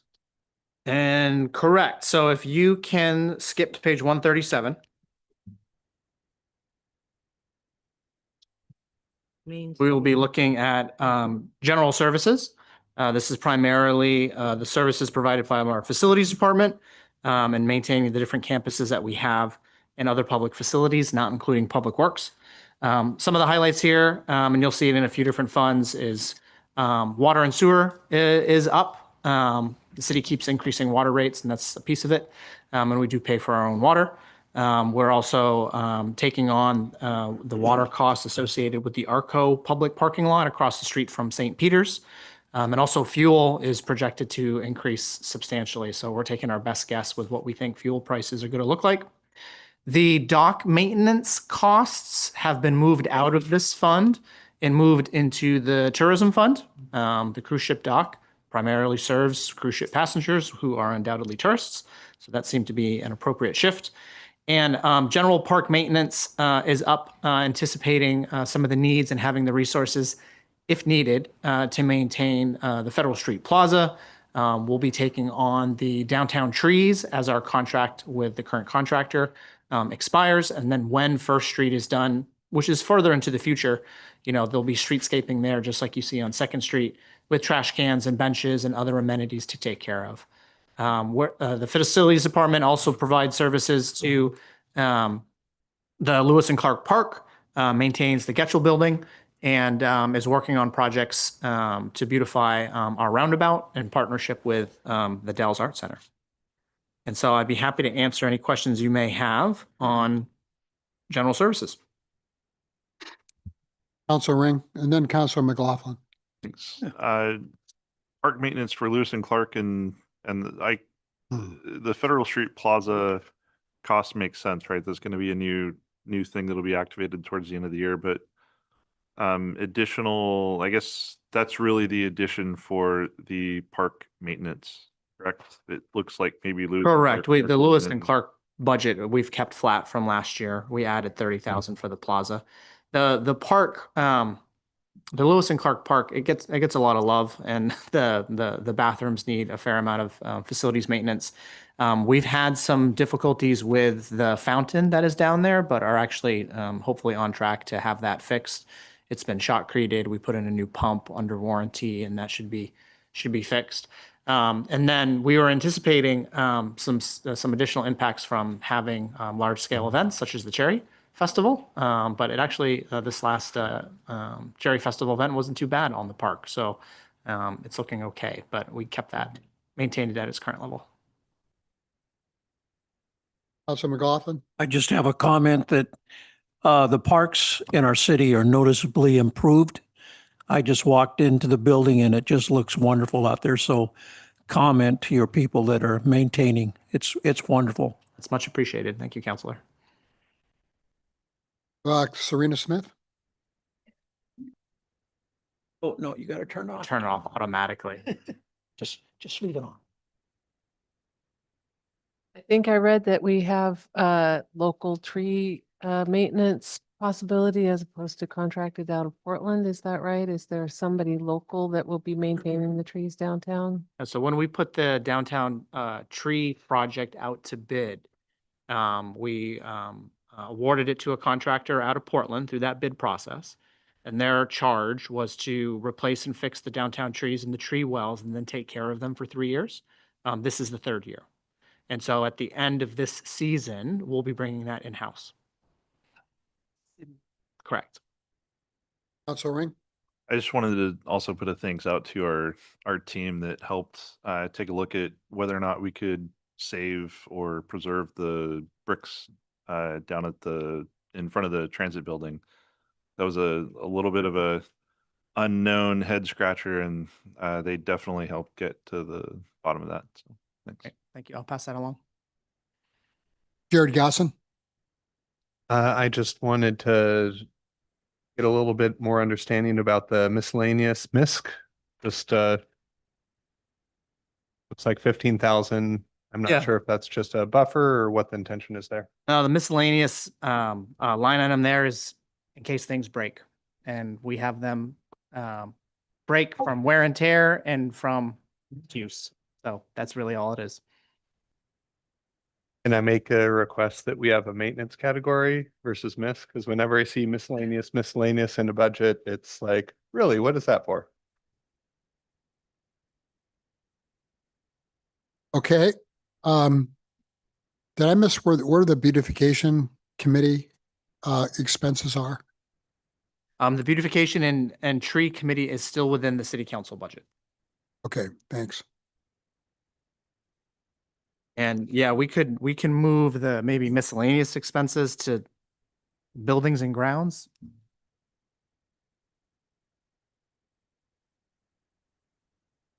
Thanks, that would make a lot more sense than just other is what it seems to be right now. So I appreciate that, Matt. Any other questions for the staff on this general services budget? Okay, moving right along. Okay, so moving to page 140, other uses. Just to give a brief info about what some of these other uses are.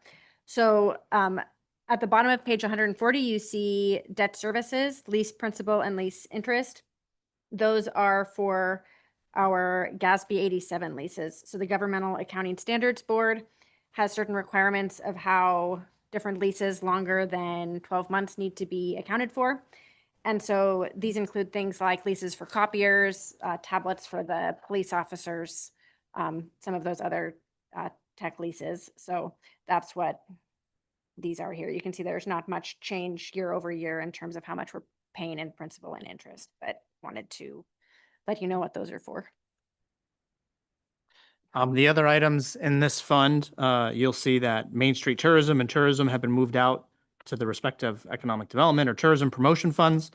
We have an ongoing payment to Mid-Columbia Fire and Rescue, which is an agreement that stems from the second enterprise zone agreement and supporting some of the debt they have associated with the fire training tower and a volunteer program. There'll be a few more years of that. That cost or that expense goes away when the second enterprise zone agreement expires. You'll see the transfer to the service continuity fund here at 2.75 million.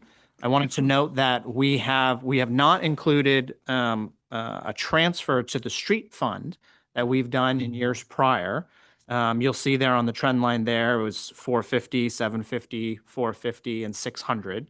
That's reflecting the need for the street department as an enterprise fund to fund its own activities like other enterprise funds, and is partially offset by increasing our internal franchise charges from 3% to 5%.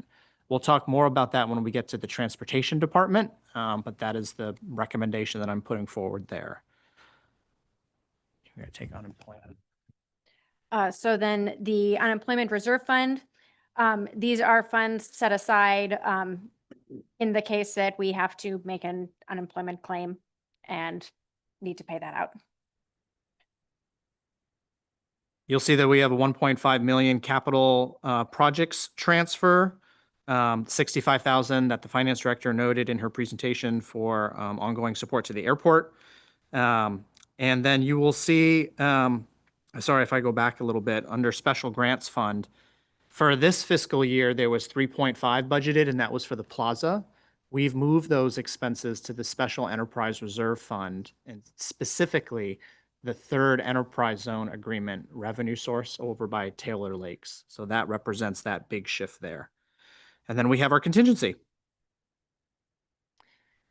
There's a lot of different miscellaneous, shifts there in the other uses category. So we'd be happy to answer questions. It's kind of a Mayor Mays. Yeah, You Counselor. see Northwest County Parks and Rec, 188 that was actual last year and nothing appropriated.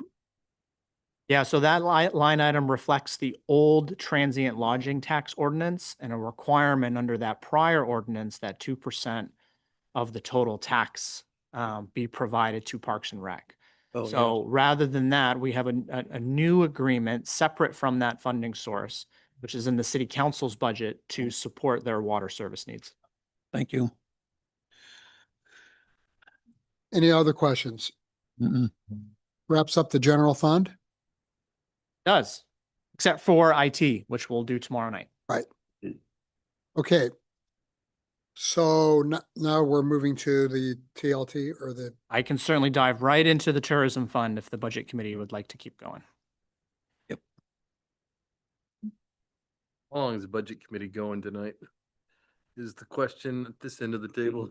How long are we going, Mr. Chairman? up to you guys. Well, in the past, we've, at 8:30, we've stopped the meeting and we have an agreement to either move on or we make a vote to, go the following night. So That was a requirement of our city council rules that no Correct. longer is there, but it's. it's starting to date me though. A lot of things are, well, never. Hey, Tea and then the library. Was your hope? My hope was to do tourism, library, and the airport, but I was overzealous. Library is here. The airport, you would handle. If it would that. be, well, Jake Doing was three going to- to be presenting it. What's that? Jake Anderson was going to be presenting it. Okay. If I had my preference, well, if I had my second preference, we would do airport and library and do tourism tomorrow. Okay, I'm okay with that. agreed. Okay, Anyone? let's get that Great. up here. I would propose that we get through the one and then reevaluate where we all are. I don't think those two will take. all You don't that think long. okay. If we think they're short, then yeah, let's go. Which 9:00. 8:50. Come on up, Jeff. Yeah. All right, thank you. Time is fleeting. Good evening. So, you got page 148 is my budget. So there have been some changes in that budget that you received. So I'm gonna attack those changes right now. Special department supplies is increased 30,000 to 222,500. Books and binding increased 10,000 to 15,000. Assets less than 5,000 increased 55,000 to 84,000. Contingency increased by 100,000.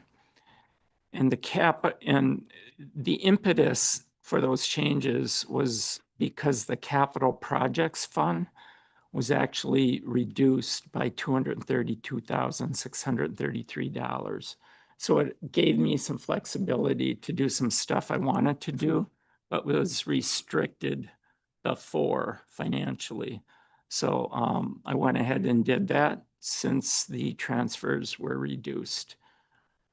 The big project for next year for the library is a storage shed in the upper parking lot. Half of it would be for maintenance department for the city. The other half would be shared by the Friends of the Library and the library itself. So right now we're renting 3 storage units across town at the U-Haul facility,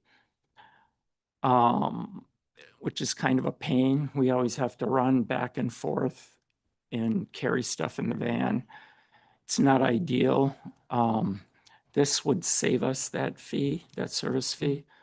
Also, the Friends of the Library, they're a 501c3. They support the library in a great way. The library is challenged space-wise. For every new book we buy, we have to weed one book off the shelf.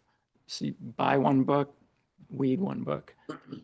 The Friends of the Library help us with those books that are weeded. They have sales every couple months, and they also have a in the library sale in the hallway. They sell books there as well.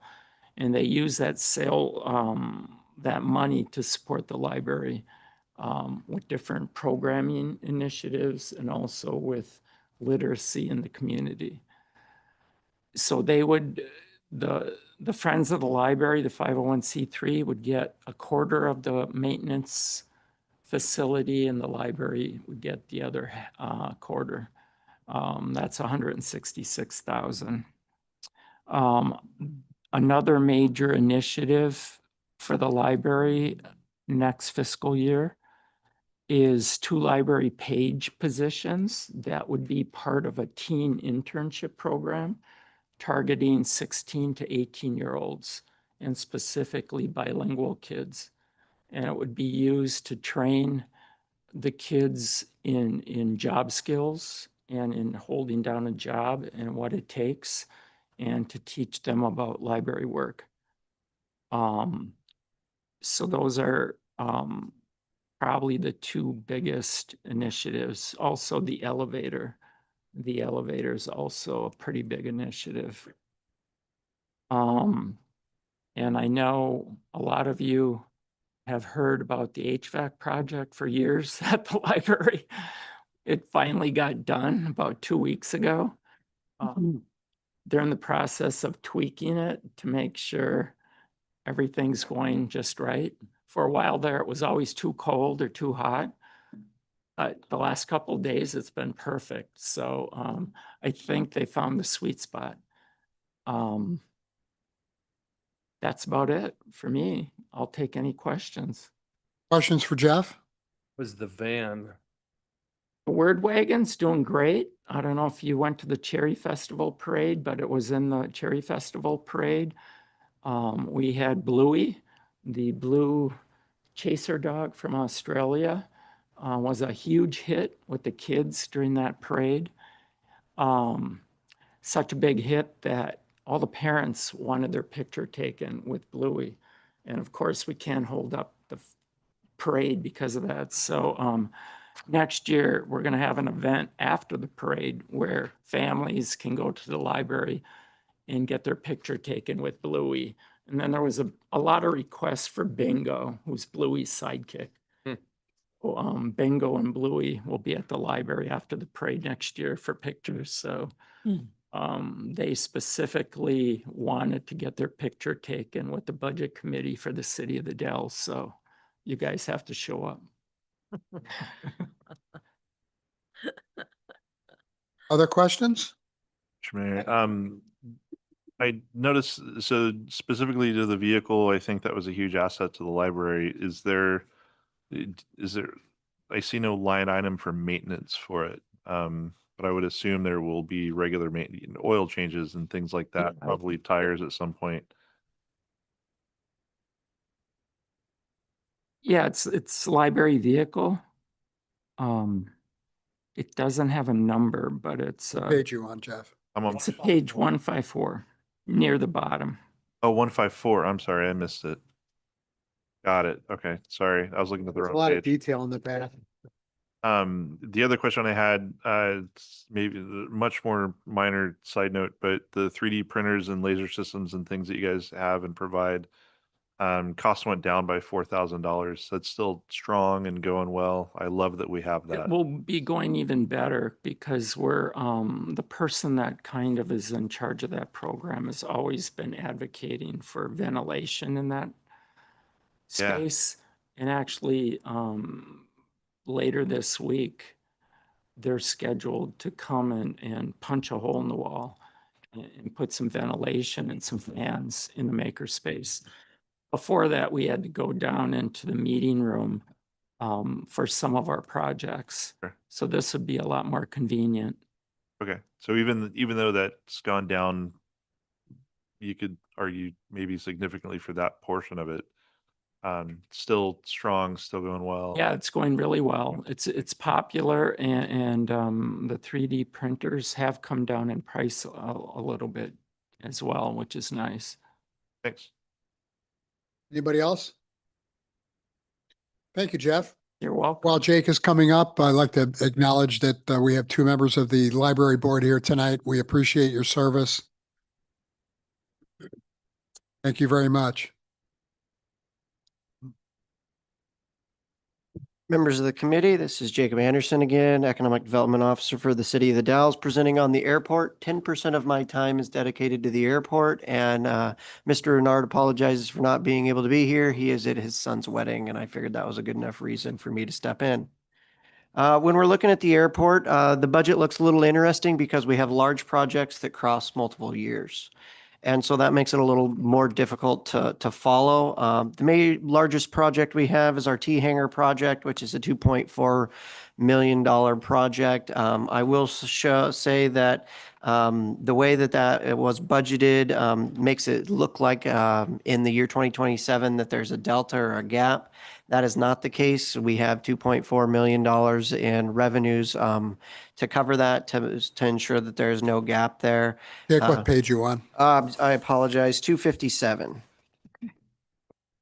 It's showing T hangers for expenses of 900,000, and when you look at the revenue side, it doesn't quite jive. That expense is not there. I will say that this is an enterprise fund, so the goal is to show that we spend almost all of the money. In previous years, that would show up under contingency, so it wasn't an unallocated amount. We were able to get it down to 44,000 so that we could spend the money if we need to on projects. The other large projects we have going on is the water line. We have budgeted $100,000 from the city, $100,000 that's been allocated from the county, and then we have a core grant of $150,000. In the budget, it shows $400,000 in expenses, which would reduce our fund balance by $50,000. We think we can do it for $350,000, but we wanted to have that little bit of budget there in order to spend if we need to on it if it comes in over. The taxiway D is looking at the future and future projects. You'll see there's $159,000 in revenues from the state of Oregon. Expenses are $167,000, so we only are using about $8,000 as our local match.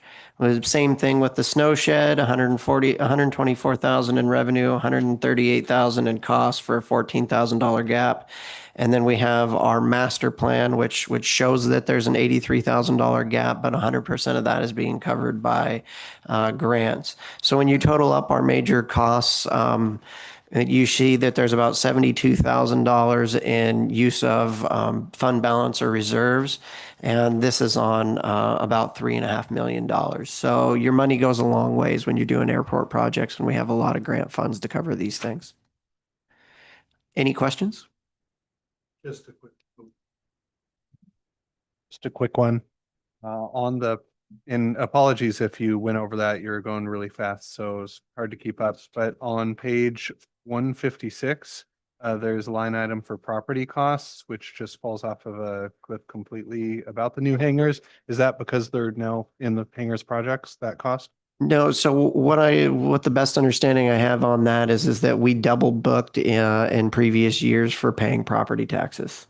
Got it. So, and just so everybody knows, because the airport is an Oregon airport in Washington that's half owned by the city, we pay 50% of the property taxes that otherwise wouldn't be due, and we are working on getting that fixed to save that money so that money can stay with the airport. We're working diligently with Klickitat County to hopefully run a bill this next session, in the long session. Other questions? Yeah, go ahead. On page 255, contract with city for admin services in last year's adopted budget was $105,000. This year is zeroed. What did I miss? Where did it go? Yeah, so again, very bluntly, we are in the process of reviewing the joint operating agreement that we have with Klickitat County and the city. And last year, we budgeted that amount, reflecting some of the anticipated changes that we might see with that agreement. And we simply just did not make really any progress on reviewing and updating that JOA. We are still working through it this year with the new Klickitat County administrator, who's here on an interim basis. But I guess learning the lesson from the year prior, we're not making changes until we've really kind of gone through that process. And so that's something that will likely be zeroed out and we'll see fall off depending on how those conversations go. Okay, and then one of my other questions, now that I've seen on social media and whatnot, is a totally positive thing. Now that there are T hangers available to rent. How's that coming along? Because I would expect next year's budget to, or, as we go through the next year to see income from those. I know Jeff has got kind of a laundry list of people that have been waiting for space. Sure. We have 50 new hangars opening up in the gorge in the next 8 months. We don't know what the lease up time is going to be. I took a very conservative lease up schedule on here for the revenues. We were able to do a little bit of negotiations for the expenses to only pay the interest for the first until May of next year. So we'll be doing interest only to make sure that that covers so that we don't have to fully lease up. When it gets fully leased up, that's on a 5-year note. So we're going to be putting most of that lease money back to paying down the $360,000 debt. But once that's up, then we'll be making $100,000 a year straight to the airport fund, which is going to help make the airport far more self-sustaining so that the city doesn't have to keep putting the money in that it has. Awesome. And one of the, I can catch up with you and Jeff later, but I'm curious, we increased like the fuel apron and things like that. I would imagine that at some point we're going to need to look at that again and hopefully expand it, hopefully. But yeah, when you look at the dollars that the city and the county have invested in the airport, and you look at all the growth that's gone on over there, we're now sitting on more developable acres at the airport than we have at the port here. And so these are all long-term, long-game plan investments in the city and the county's airport that is going to pay dividends far into the future. And so we can't say enough thanks to the city for all these investments. Were the property taxes that are paid depicted on here? The property taxes that are paid, I think, comes to 27 or 25,000. 27,191. And that's on page. And the reason that is going up is the expectation that when we finish the college T hangar, that we're going to have to pay tax on that. And that paying the taxes on the college hangar would be the difference between the college hangar paying for itself for the college's lease rate versus going in the hole, which is giving the county a really good reason to go in and expend some political capital to make sure that we don't have to pay property taxes on that building, which is a public building for a public use. Why we're paying property taxes at all? It's a Washington state law that goes back multiple generations. And the real rationale, if you want me to be frank, is it was Klickitat County's way to get the city of the Dalles to get them half of the airport. It was a leverage move at the legislature. So the county is paying half? Yep, it was a leverage move that then bit them in the foot in the end. Paying the tax to themselves. Or more likely their junior taxing districts and the state schools and everything else that it goes towards. you gotta have skin in the game. County gets about 17 cents on the dollar for what they. Okay. Good luck with that. Okay, anything else? Thank you all. Thank you very much. Okay, so tomorrow we're going to start with the tourism fund. Sure. What page would that be on the budget? 142. 242? 142. Can we leave all our stuff here? Yeah. Yeah. Okay, so tomorrow we're going to start with page 142. And we'll be getting into public testimony tomorrow then instead of tonight. Later like that. You can leave a pen, you can leave a pop.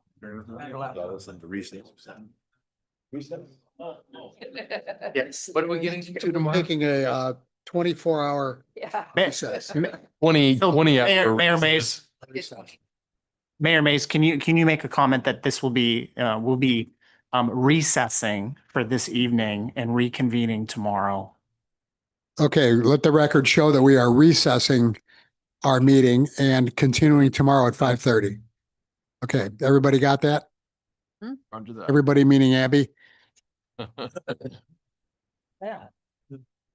Leave it, I don't need it. Oh. Rat food.